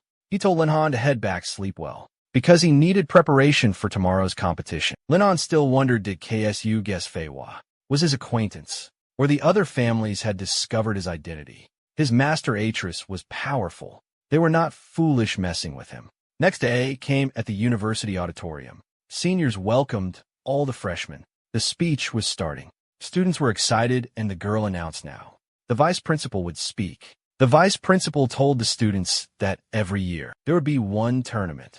They could lead a team of freshmen, seniors, or veterans, and team strength varies. The referee would award winning points. He declared passing the final assessment.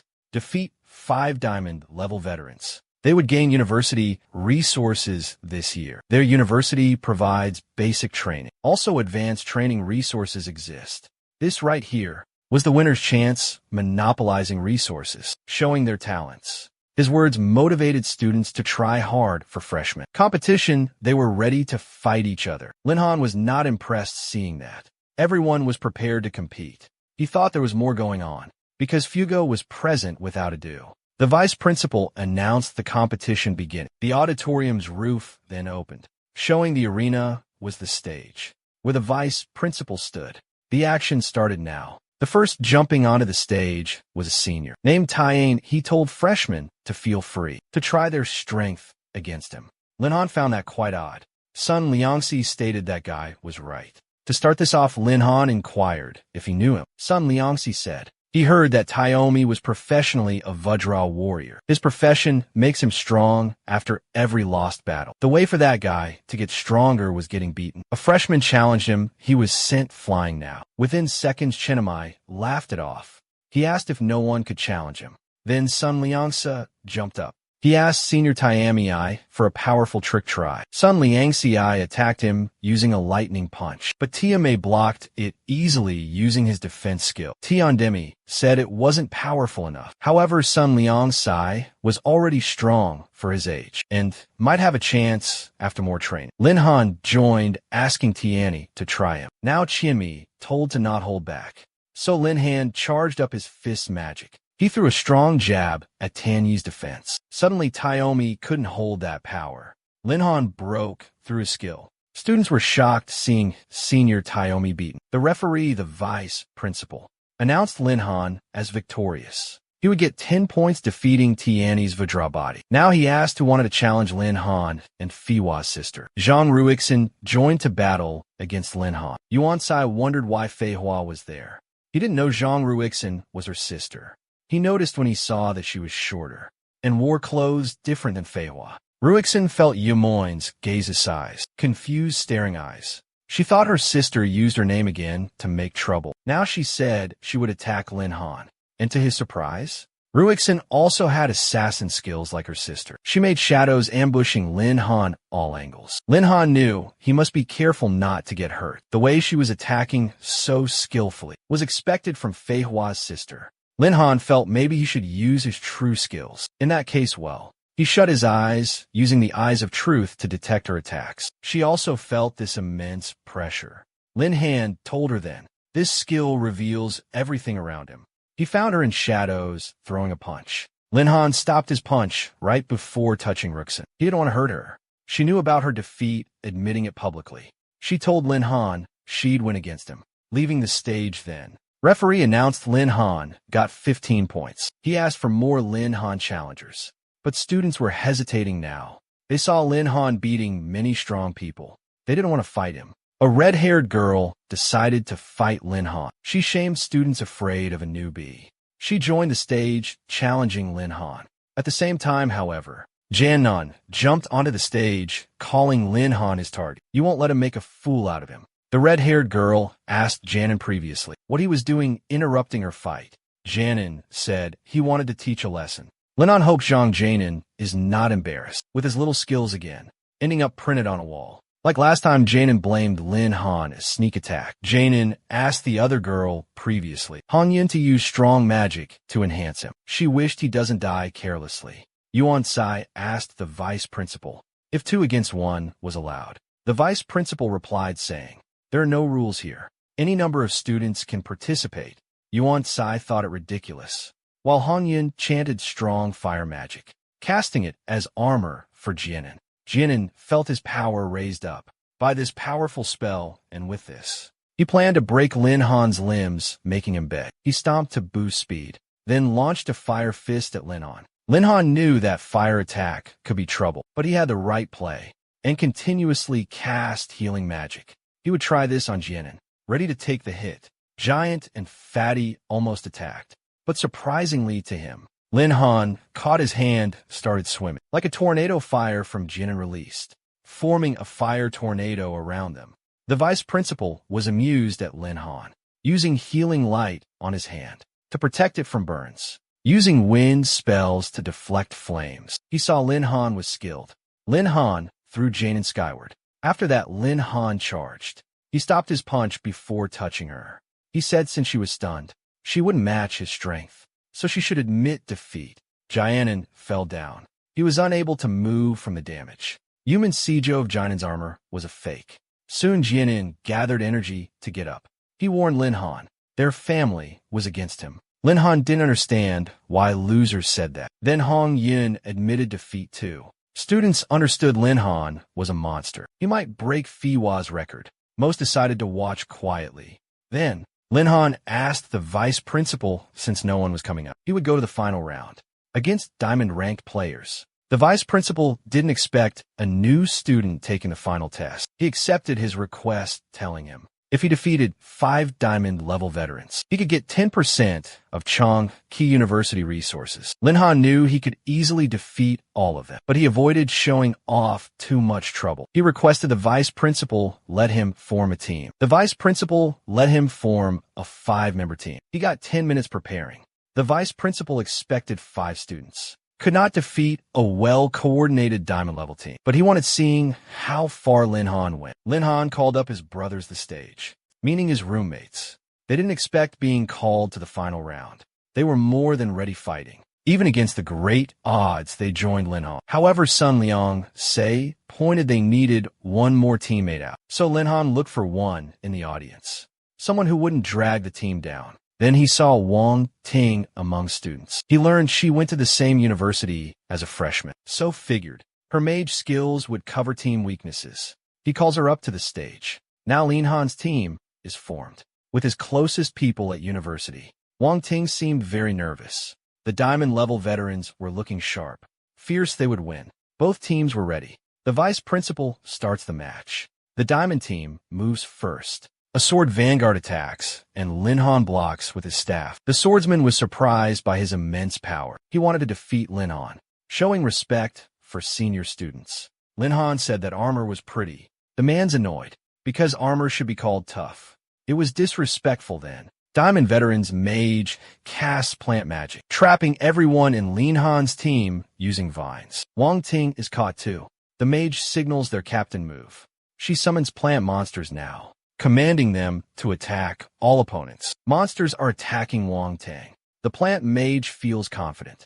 Nobody can use full strength trapped. Suddenly, Liang Xi uses his spear, opening a way, but an opponent's assassin stops him. Amansai is fighting off Diamond Veteran's tank, and tank. Sinky clashes against an opponent's fire mage. Wang Ting assures no one worry about her. She can get out herself. She casts Thunderbolt against the plants. It is not effective. The plant mage just laughs. Everyone knows lightning is weak against plants. But then suddenly, Wang Ting used fire burning all plant monsters. The plant mages are laughing. So Wang Ting's fire caught her off guard. She learned Wang Ting was a dual mage. It began in Awakening Plaza. Awakening Day, Lin Han awaited years. With great excitement in this current world, powers once in games, mixed reality. People received abilities and their skills. Turning 18 years old, they received jobs from categories attack, support jobs, and life jobs. Those with life skills were ordinary people. Support class jobs now require many resources starting out, making it hard for them to be stronger unless they receive a powerful family support. Some people disliked their jobs. They're interested in normal life, with life jobs, but got attack jobs. Lin Him wants to become a warrior. An attack job is his dream, the path he wanted to go. This world was full dungeons. Forbidden zones, hidden places, and monsters exist there. Lin Han could only grow stronger by becoming a warrior and beating monsters. He thought he was destined to become strongest. His best friend Wang Chong. It was his turn to go on stage. Instead of spacing out, their teacher glared at him urgently. Linam was surprised the homeroom teacher. Yang Sui told him stop dreaming. Go to the awakening ceremony quickly. Linhan moved to the altar. His friend asked him to hunt monsters together. Linhan reached the altar. The mage told him enter the circle and not resist. Whatever happens, the mage said. Linhan would be a warrior. A person's skills were based on natural talent. Linhan was a determined guy. He was working out to become a warrior. He stepped on the altar. Suddenly, a large blue and green light pillar formed around Linhan, different from all the others, also containing a monstrous amount of mana. People wondered what amazing ability this guy would awaken. Some students thought he might receive a hidden class. The teacher confirmed it was a hidden class because the level of mana. The symbol was the natural phenomenon occurrence. Everyone was sure this guy would rise to the top. Right then, Linhan's job window appeared. It was a life cleric hidden class job. The plain life class title disappointed Linhan. It means he would be a support healer. Linhan was quiet, having no words. To say the mage conducting the awakening muttered, too bad he received that life class.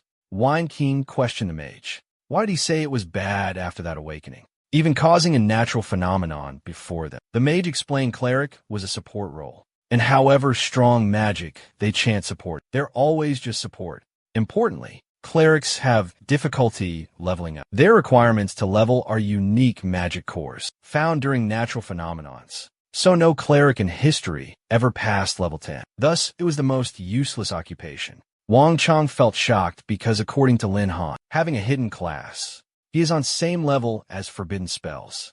The teacher comforted Linhan saying, he gets a hidden class job, but she was secretly worried whether Linhan would live without ever making himself a name. Later, Linhan walked back looking at stats. Among them were 3 power stats. Strength and durability were over 100. Those would be awesome had he become a warrior. But currently, there wasn't anything he could really do. He checked his skills then. That accompanied his job, there were unique skills, but he could tell they weren't very effective. Linhan felt sorry for himself. He thought a life class was better. Instead of being a cleric, cleric was never going past level 10. The requirements were too difficult. He received a notification about a new system. Myriad augmentation, it said. Linhan thought he finally had a cheat system. It augmented anything stat-related by 10,000. One time he could also augment any item. Unlimited many times now. Linhan asked to augment his stats all. The system multiplied his stats by 10,000 times, making all stats cross insane numbers. Not just his stats were increased, but the skills with his cleric job too. All his skills became really overpowered, reaching the level of forbidden things. Spells such as Undead Army Resurrection, Depravity applying 2 debuffs to enemies, Chaos Domain summons random forbidden magic attacks. Suddenly Linhan's friend appears. Wang Qian came, said he looked for him a while, since Linhan left after awakening. He told Linhan about an academy exam in 7 days. He wanted Linhan hunting monsters in the dungeon, leveling up together, getting into an academy. Then a guy told him stop that nonsense. This guy was named Gao Chong. He had a jerk-like face attitude. He said Linhan would not get into an academy. Even if he did, all he could do. There were weird jobs, Wang Chong exclaimed. He cannot run his mouth, because he has an assassin attack class job. Gao Chong disliked Linhan mocking it. Test results were not everything. Bottom feeders aren't destined to become strongest. Useless Linhan ignored Gao Chong, asking him to move. Gao Chong shouted about his pretentious attitude. Well, he should drop it now. He was not their school's genius anymore. His occupation was very trashy. That Gao Chong could easily punch him. But surprisingly for Gao Chong, Linhan punched him instead, sending Gao Chong flying to a wall, creating impact. Gao Chong saw Linhan's cold look, asking him to repeat his words. Gao Chong's friends asked if he's okay. Linhan stood, rubbing his fists together. Gao Chong said it was luck Linhan won't always be. After crossing level 10 quickly, he threatened making Linhan regret being born. And opposing him, Linhan cracked his fingers. This scared those guys badly. Then they ran fast. Gao Chong said to him, just you wait. Wang Chong believed Linhan could become great, somebody amazing. Linhan suggested they just go home, ignoring Wang's praises going back. Linhan crossed through damaged roads. He wondered government fixed these roads. Finally, he reached home. Lin Han felt confused, telling his parents about his job. They would certainly be disappointed. He walked in slowly. Entering home then, he smelled food, asking about a feast. His father-mother were present. They came home early because his job awakening, and wanted celebrating with him. Mom asked him to wash hands then eat. Later, at dinner that night, his father rejoiced the happy occasion of their kid becoming an adult officially. Lin Han was telling him his job awakening, but they heard from the teacher already. They assured him he didn't become a warrior. It's not the world's end. There was much he could still do. They cheered their son with a nice toast. Lin Han promised he would not give up. Lin Han asked mother if she needed help after. She ensured it was all fine, he should watch TV. He went into the living room. Father surprised him a gift box looking centuries old. Lin Han asked what that was. His father just replied, this box was a present. Contained treasures passed down their family. From many generations, mother described his father now. His family was once prestigious. Lin Han doubted it father, then scolded him, calling him a brat, saying, though, they are poor now. Their family was pretty influential back then. Father told him, take this very treasure. Well, he goes training on tomorrow. Late that night, Lin Han opened that box and found gold-tier mage equipment, a staff plus a robe set. Usually cost at least 1 million and cherry on top. It had both offense, also defense abilities. Lin Han wasted no time. Used his augmentation ability on those items. Once augmentation was done by 10,000 times, the items became legend tier items are worth billions. Lin Han was now equipped perfectly items for the dungeon adventures. He knew that he really lucked out. Now his stats were already super strong. Lin Han knew everyone will call him a close combat healer. Lin Han's plan is now leveling up fast. He wanted to break the first cycle, reaching level 10. Then Perdago needed to grow, further absorbing primordial elements. He would have to enter natural disaster places, or catastrophe zones he read online forums. The High Z Kingdom had a long coastline, many volcanoes and islands. The coastline was filled with monsters and hurricanes. Strong winds were plaguing the water surface, causing frequent disasters. Lin Han got a message Wang Qing sent, inviting him to level up in the dungeon. But Lin Han declined and said, it would be a lot faster solo leveling. Wang Qing thinks Lin Han doesn't want trouble. They promised to go leveling up together someday, after reaching level 10. But that not the true reason Lin Han refused. Wang Chong was in danger there. He planned to leave now. He slept, and the next morning, Lin Han went to the transfer square. He got a ticket to the Kingdom of High Z. After identity confirmation, the square sent him through a magic portal, teleporting Lin Han to the Kingdom of High Z. Lin Han saw warning signs after entering. He saw with his own eyes. This place would be very dangerous from the start. A ferocious monster attacked him then. The monster attacked Lin Han with ice spears suddenly, before they could hit him. Lin Han's sage robe protected him with a magic shield, activating just in the nick of time. The monster seemed unhappy, screeching loudly, causing tremors throughout the whole area. Lin Han felt a bit overwhelmed. His head felt like exploding. He got a system alert. The shield could only block physical and magical attacks only. It couldn't block psychic attacks. Lin Han didn't enjoy being underestimated. He started casting forbidden spells. The chaos domain suddenly appeared. The sky was now colored red. A big meteor appeared falling.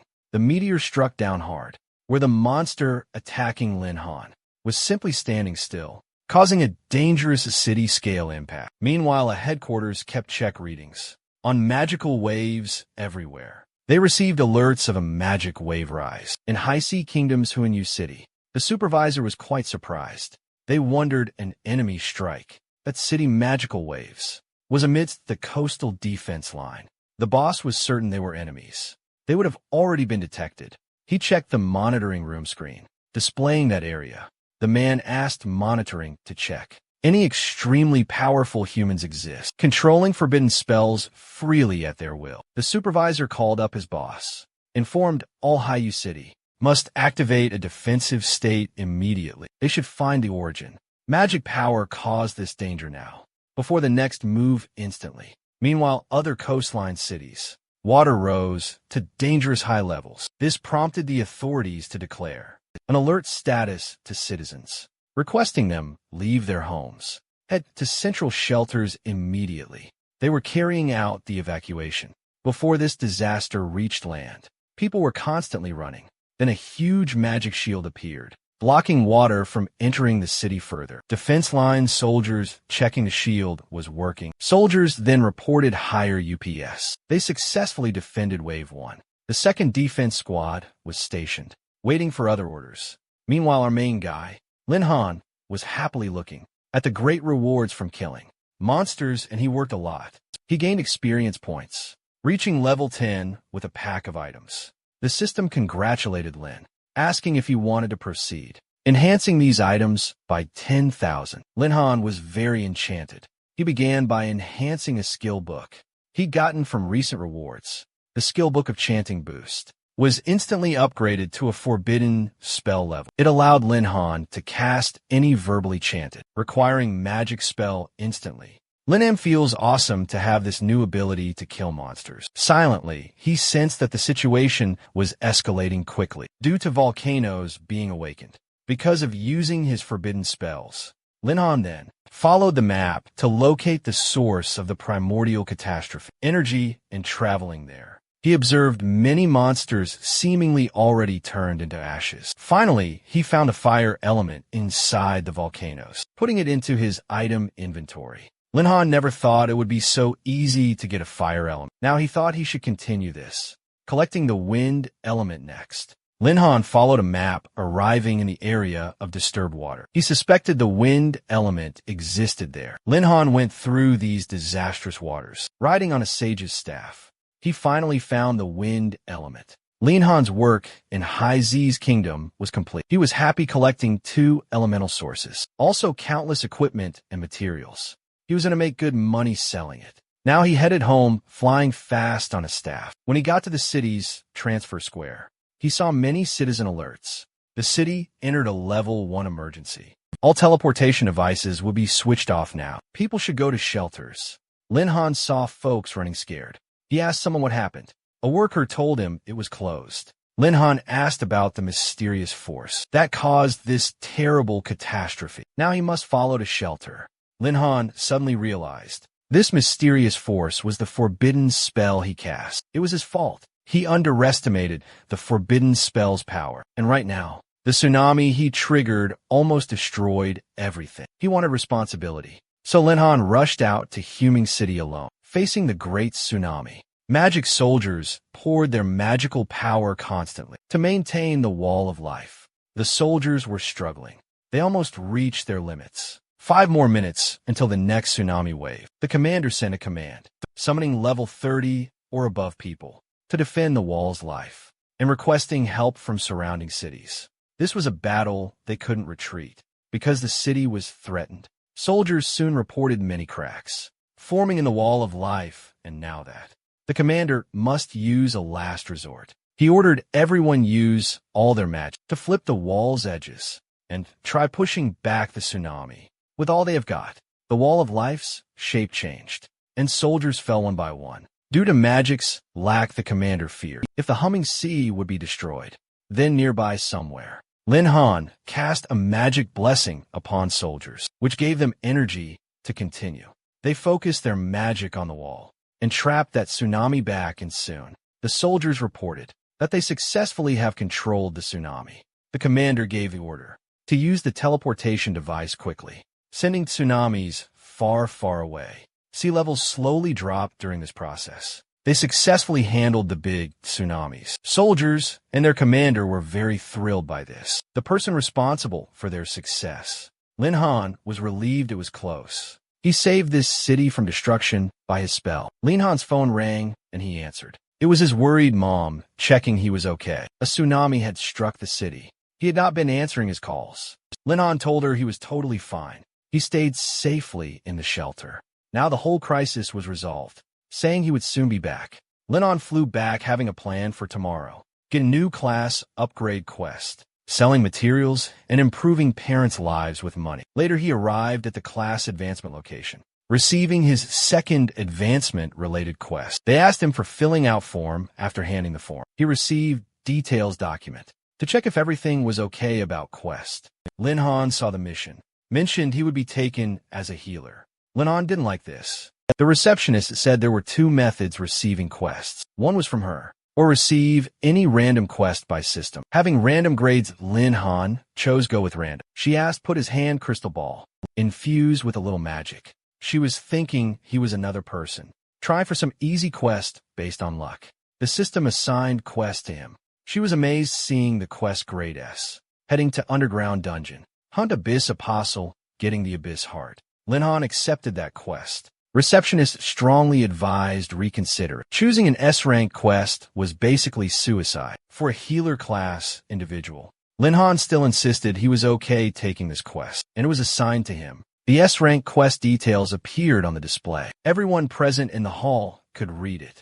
They were shocked seeing someone daring to undertake a dangerous quest. The receptionist wished best of luck for him. Three guys called out to Lin Han, a red-haired man, mentioning having read about the S quest. The man promised Lin Han a very great quest. They would assist him if he brought them. They looked strong, making a claim like this. But these guys seem real shady. Lin Han turned down their offer, preferring to go alone. The bald guy disliked this running to punch Lin Han, but Lin Han kicked his face, flying him toward the back wall. Everyone witnessing Lin Han was so surprised. They found it unbelievable he was a healer. The bald guy's pride got hurt being knocked down by some healer. His guys suggested fighting back, though. Their bald boss hit him, saying they cannot fight here, but he will not let Lin Han go. Lin Han went to a trading market. He told an employee he wanted to sell equipment. She took him to a room, asking what to sell. Lin Han took all materials and also equipment from his inventory to the table. All of them were shining just by sight. She knew they were all good. She quickly got their manager. Soon the manager came, introducing himself as Lu, a level 46 appraisal masterman. Lin Han is amazed seeing a high level 46 person in the trading market now, meaning this place was the most powerful guild. Lu used appraisal skill. He instantly determined the value of all materials there. Lin Han brought around 23 million. Lin Han thought it a fair price. Then he brought out two more swords. These were way better quality, asking how much they would sell for. Lu then examined the items, chanting appraisal skills onto them. He finished appraising the swords. Lu told Lin these were legend grade. He would offer 140 million for the set. Lin Han closed the deal, and manager Lu saw his potential. He gave Lin Han a black VIP card and gave his guarantee. Lin would get their guild's best service, being a VIP from this day on. Lin Han hangs Liu, mentioning he wanted to buy some skill books. Lu happily granted him the books, and walking back, Lin Han used augmentation to multiply the book skill by 10,000 times, causing them to become forbidden grade curses. This gives him a godlike view. He is warned before danger arrives. Lin Han was sure no danger approached him, so he started dungeon quests. He visited the Dungeon Information Guild, buying from them information about nearby Abyss Apostles. After Lin Han got his information, he sensed something wrong nearby. Therefore, he would quickly finish with these Abyss Apostles returning back. His instincts were correct. The bald guy before was apparently stalking him. Around the wall's corner, Lin Han went to the map location, supposedly the Abyss Apostles' spawn point. Walking further, Lin Han found an Abyssal Apostle. It was ferocious, matching the ranking. Per his S-rank quest info, Lin Han checked a basic lightning spell. He attacked the Abyss Apostle using thunder. He waited whether it was over. The Abyss Apostle targeted him once again. Lin Han seemed unable to dodge, but in fact, he took the hit going sliding back. Lin Han gauged the Abyss Apostle's power. One hit cost him 18 points. The Ice Frog cost 800 points. He heard that bald guy's voice, mocking his overconfidence before the Abyss Apostle. Lin Han disliked this. This bald dude from 3 Snakes Guild. The guy called him arrogant, a support class. The bald man stalked Lin Han until the point. He knew Lin Han held 10 million plus. He wanted a robbery too. Lin Han said he shouldn't confront him. Unless he seeks death, the bald guy kept talking nonsense. An Abyss Apostle nearly attacked him. The bald guy easily crushed the Abyss Apostle, revealing he was a second-tier expert, so dealing with monsters. These baby Abyss Apostles was easy for him. He pointed his short sword at Lin Han, saying, even killing Lin Han right there, nobody would ever know why. Lin Han secretly cast a forbidden spell. This allowed him to control the other two guys from the bald guys' team. They became bloodthirsty, swinging their swords at him. The bald man shouted them to stop fooling around. If they behaved because of their wages, he'd increase the payment. But they didn't care about anything besides killing. The bald guy offered them even more money. He warned they were begging for death now, and a fight started among them. The bald guy couldn't defeat them all alone. They bit his arms, taking a big chunk off. Lin Han asked that bald guy if still he didn't understand it. The bald man questioned Lin Han. He did something to these guys. Lin Han called him a fool. Those guys were under his control. The bald guy found it unbelievable. Lin Han was a level 10 supporter. How could he use strong spells? Lin Han told him. A support could cast offensive spells. To prove that, he bid farewell by casting a forbidden spell. Chaos Domain. The bald guy was terrified by Lin Han's insane magical power. He destroyed everything in the dungeon. Lin Han calmly exited this dungeon. Suddenly, the whole dungeon collapsed. It was more damage than Lin Han expected. He wondered if the dungeon was tofu. To break easily meanwhile, at the Lunar Magic Detection Division, magic levels are monitored. Workers see another spike in magic power. The boss runs over asking, "What's happening now?" The worker reporting, "There's a huge, scary energy surge. It is coming from the dungeon below. They think it's another forbidden curse." The boss is mad and questions what the person doing this wants, and he is planning to do what. Workers wonder what to do next. He orders them to call. The boss immediately reported the mayor that the underground dungeon is collapsing any moment. For professional safety, they needed to evacuate everyone very quickly. The mayor acted fast, authorizing Sun, who the detection company boss, organize a rescue team, taking immediate action. Someone asked the mayor, finding the culprit won't be so easy, because many students have awakened recently during the ceremony. The mayor postponed that task, asking him to focus on the rescue. He entrusted their city's future to Mr. Sun Hu. Then, Sun Hu told everyone to gather and head to the dungeon immediately without leaving any person behind. Meanwhile, the dungeon collapsed every second. People were rescued by the monitor team. Lin Han felt extreme guilt for those hurt because of him, so he uses forbidden spell, Guardian Angel, that could revive a dead living creature. In a very short time, Linden's magic revived people killed by destruction. Sun Hu also helped his own team save people. The situation began calming down. One revived person mentioned seeing some beautiful angel. Sun Hu wanted finding this supreme, sovereign-level person and make them regret. At that same time, Lin Han passed by sneaking out, wishing not be discovered. After successfully sneaking away, he quickly went to a profession change place. He took the receptionist girl's hand, asks if they should start right away. She was startled, thinking he was asking out her. Lin Han corrected the girl. He talked about his profession change. He had the mission items and Abyss Apostles Core. She was extremely shocked hearing that completion. Such mission so very quickly. The news quickly surprised other people. They thought this guy did it alone. Then he was truly a monster, or a secret expert from some powerful family. Lin Han smiled, claiming it was pure luck. He arrived when two experts fought nearby. He avoided getting so much attention now. Everyone else was simply jealous of him. Some wanted to actually join his group. Lin Han asked the receptionist for a job change. They went through the entire process. Soon after that, Lin Han felt a difference between tiers. The system gave another 10,000 augmentation on all his skills and stats. Also 2 new skills. Blessing of Light reduces damage for allies. Shadow Concealment can hide his traces. Lin Han thought these are just the perfect defense escape skills now. When he left the advancement hall, he saw people running around confused. Lin Han asked what the commotion was.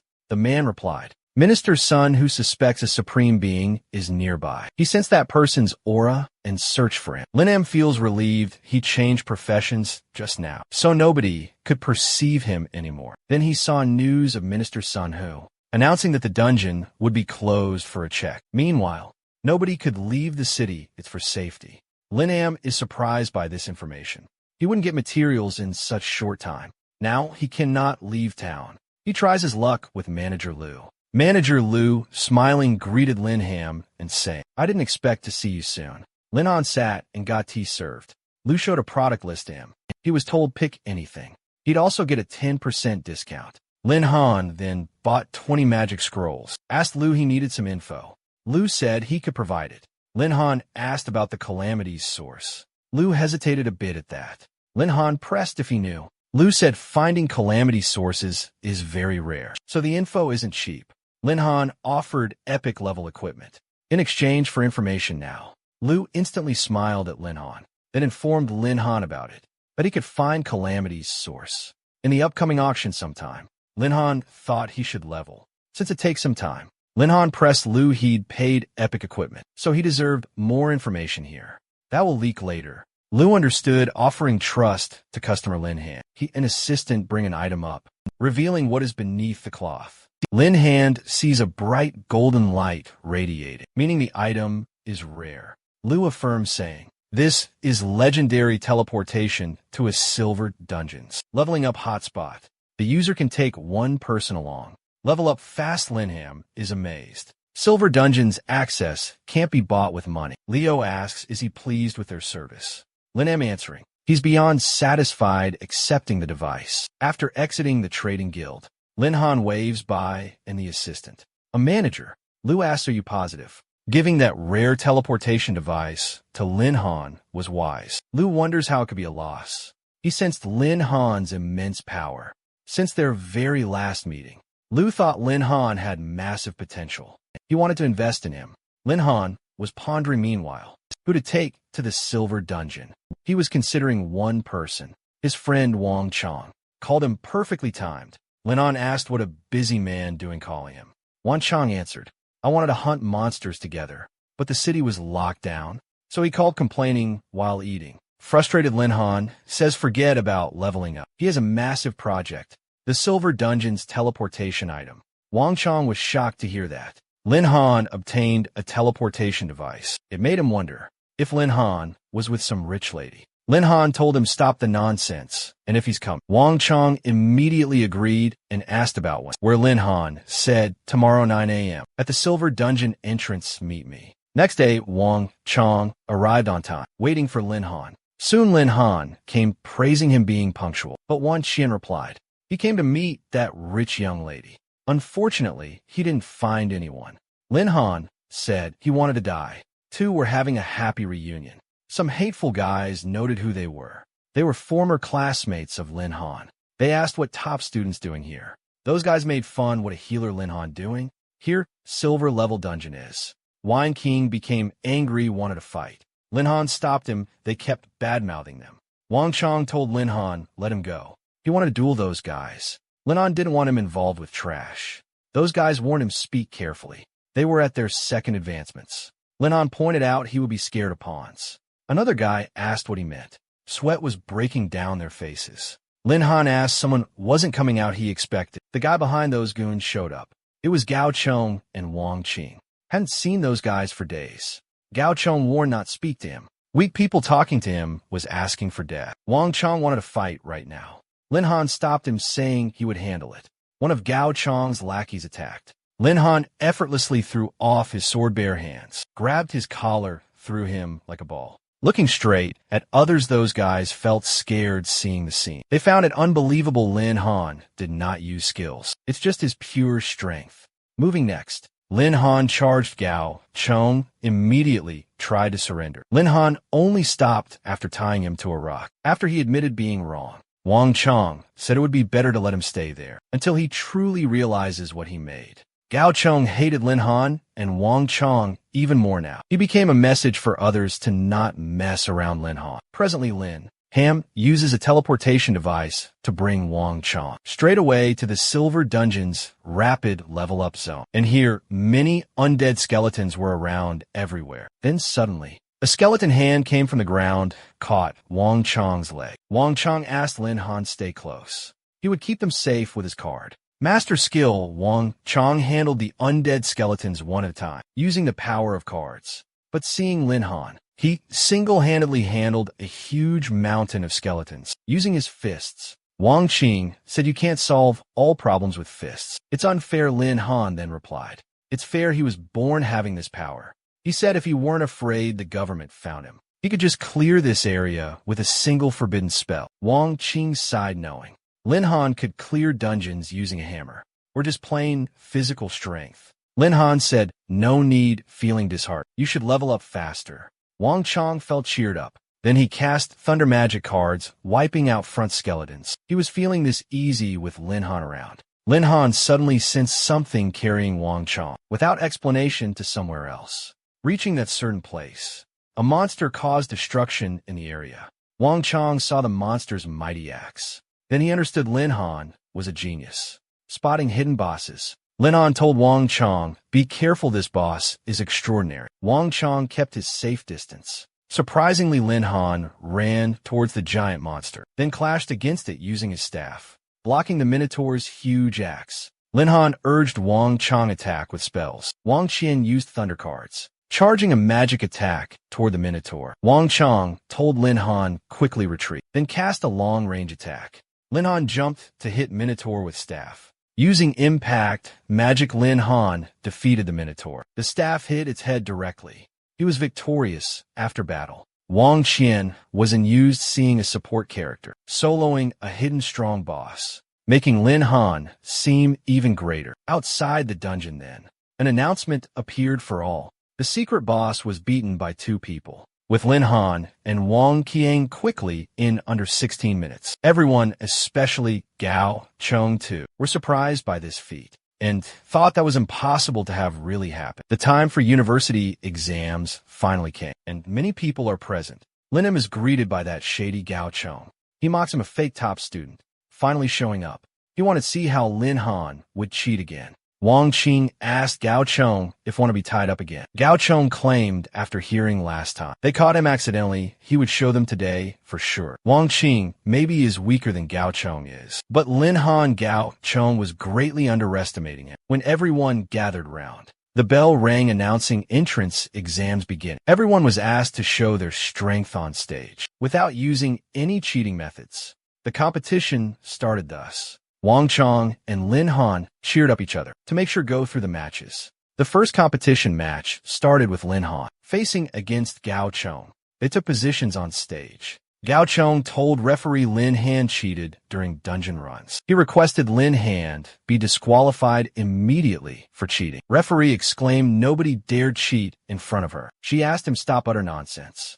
Gao Chong asked her to wait then, and questioned Lin Han before everyone else about how he broke the dungeon records. Lin Han seemed not interested in responding. Gao Chong made a bet if Lin Han loses, he is deemed a total liar and cannot take university exams 5 years. The same bet for himself. Lin Han disliked Gao Chong's nosiness, so he teaches him a lesson through this bet. Gao Chong boasted that his fighting skills got much better. He then shows off skills. The watching students knew a second stage assassin is so strong, impressive, and almost impossible to beat. Gao Chong believed Lin Han cannot see him. Getting hit was not possible with fast movement. Lin Han could easily see all movements without even needing extra skills. Gao Chong thinks bluffing and attacking Lin Han worked. His balance was immediately disrupted because Lin Han really avoided his attack. He thought coincidence made him strike repeatedly. Lin Han evaded everything easily. The crowd watching struggled following the movements of both fighters. Among them, an old man looking powerful fought. Those physical attributes were wasted supporting characters. Gao Chong was tired attacking, his attacks weren't landing. Lin Han said Gao Chong calls it high speed. It was like a turtle crawling slowly in his eyes. Wang Chong felt very excited.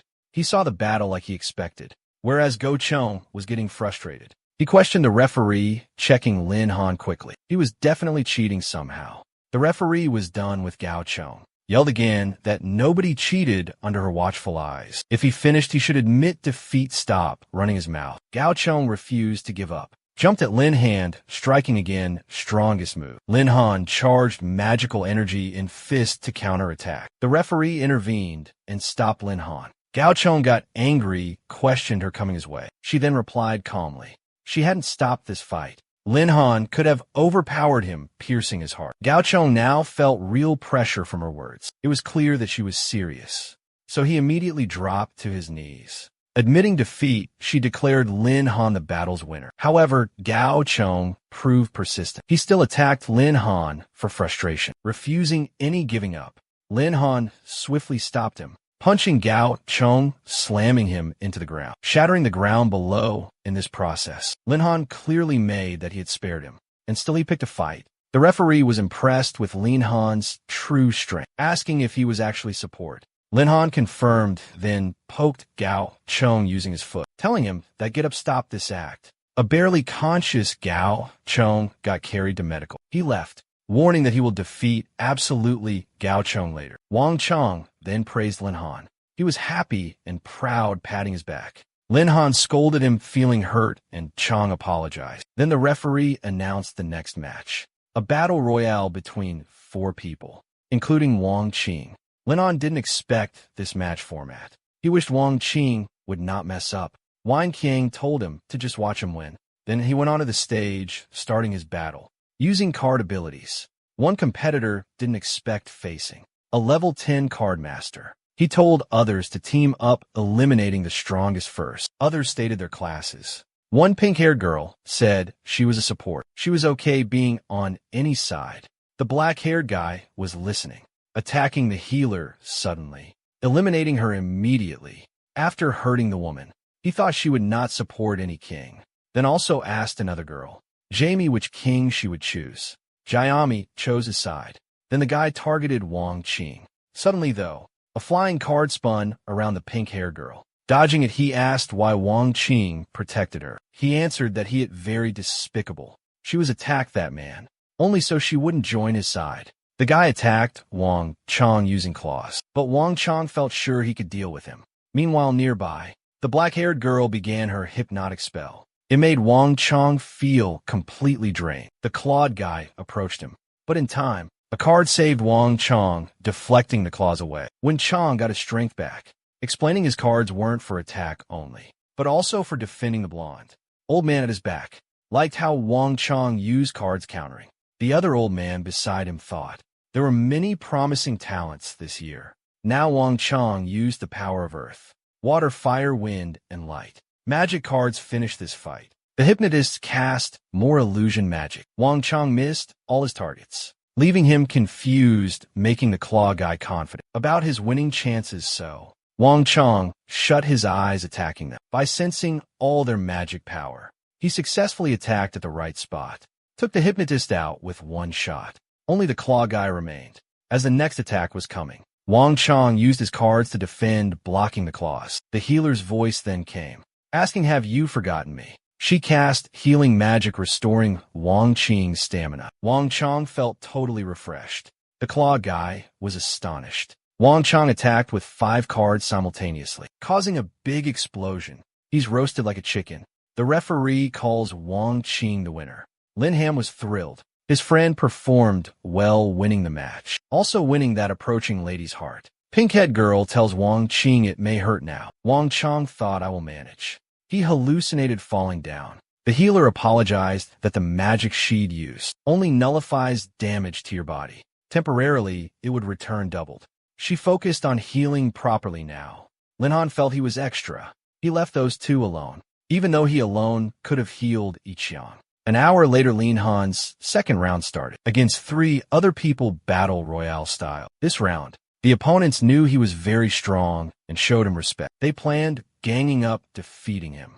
Lin Han wanted it. He preferred it like this, actually.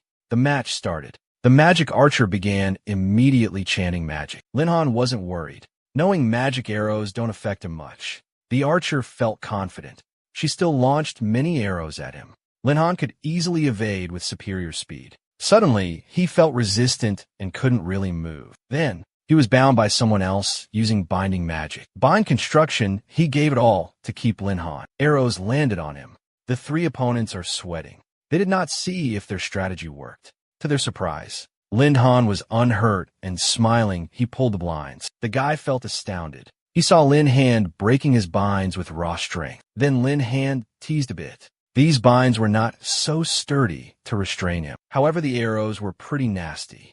He felt a bit triggered. The magic archer questioned how he remained and scathed still. The other 2 could not help but ask about this guy. Now was Lin Han's turn for attacking.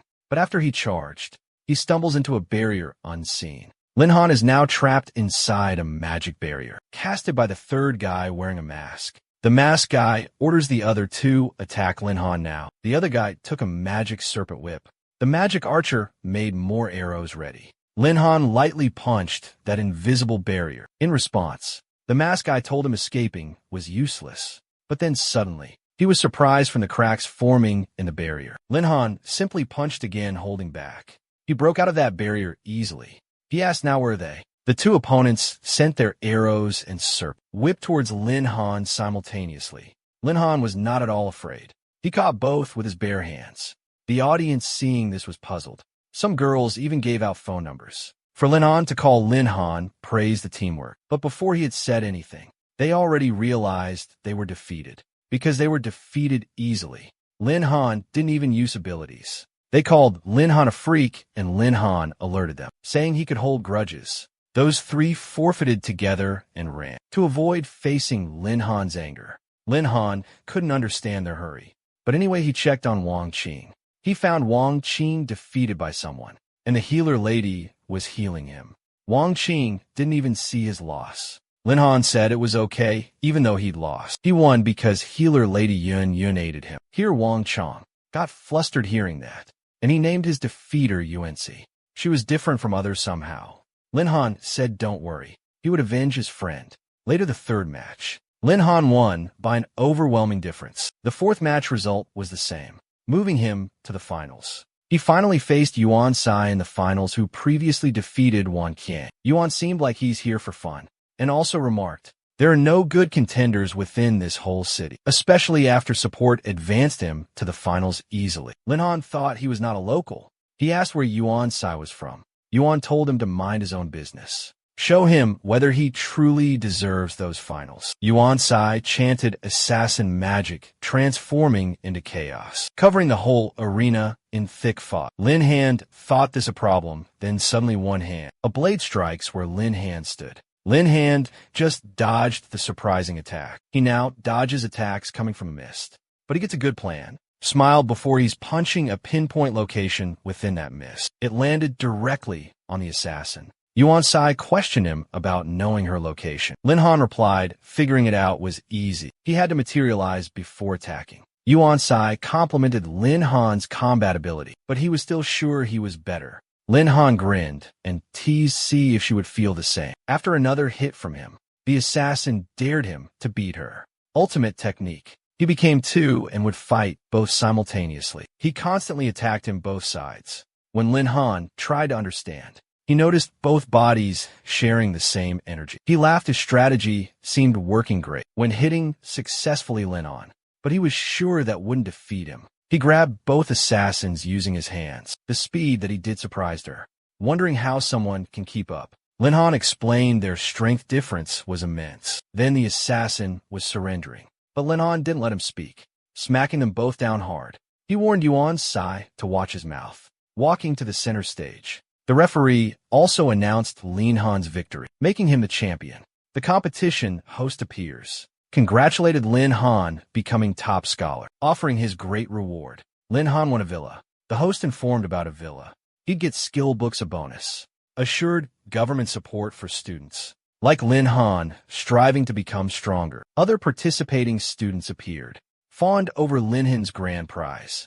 The host concluded this competition, asked all mentors to come scout the students. Students can choose to apply for universities they want. Mentors appeared, first Yancy from Qing University, then Wang Liqing from Liang University arrived. Li Chong from Shiming University also appeared, with other mentors from all the remaining universities too. After a while later, Wang Qing told Lin Han he was scouted by Jian University. He asked, what about me?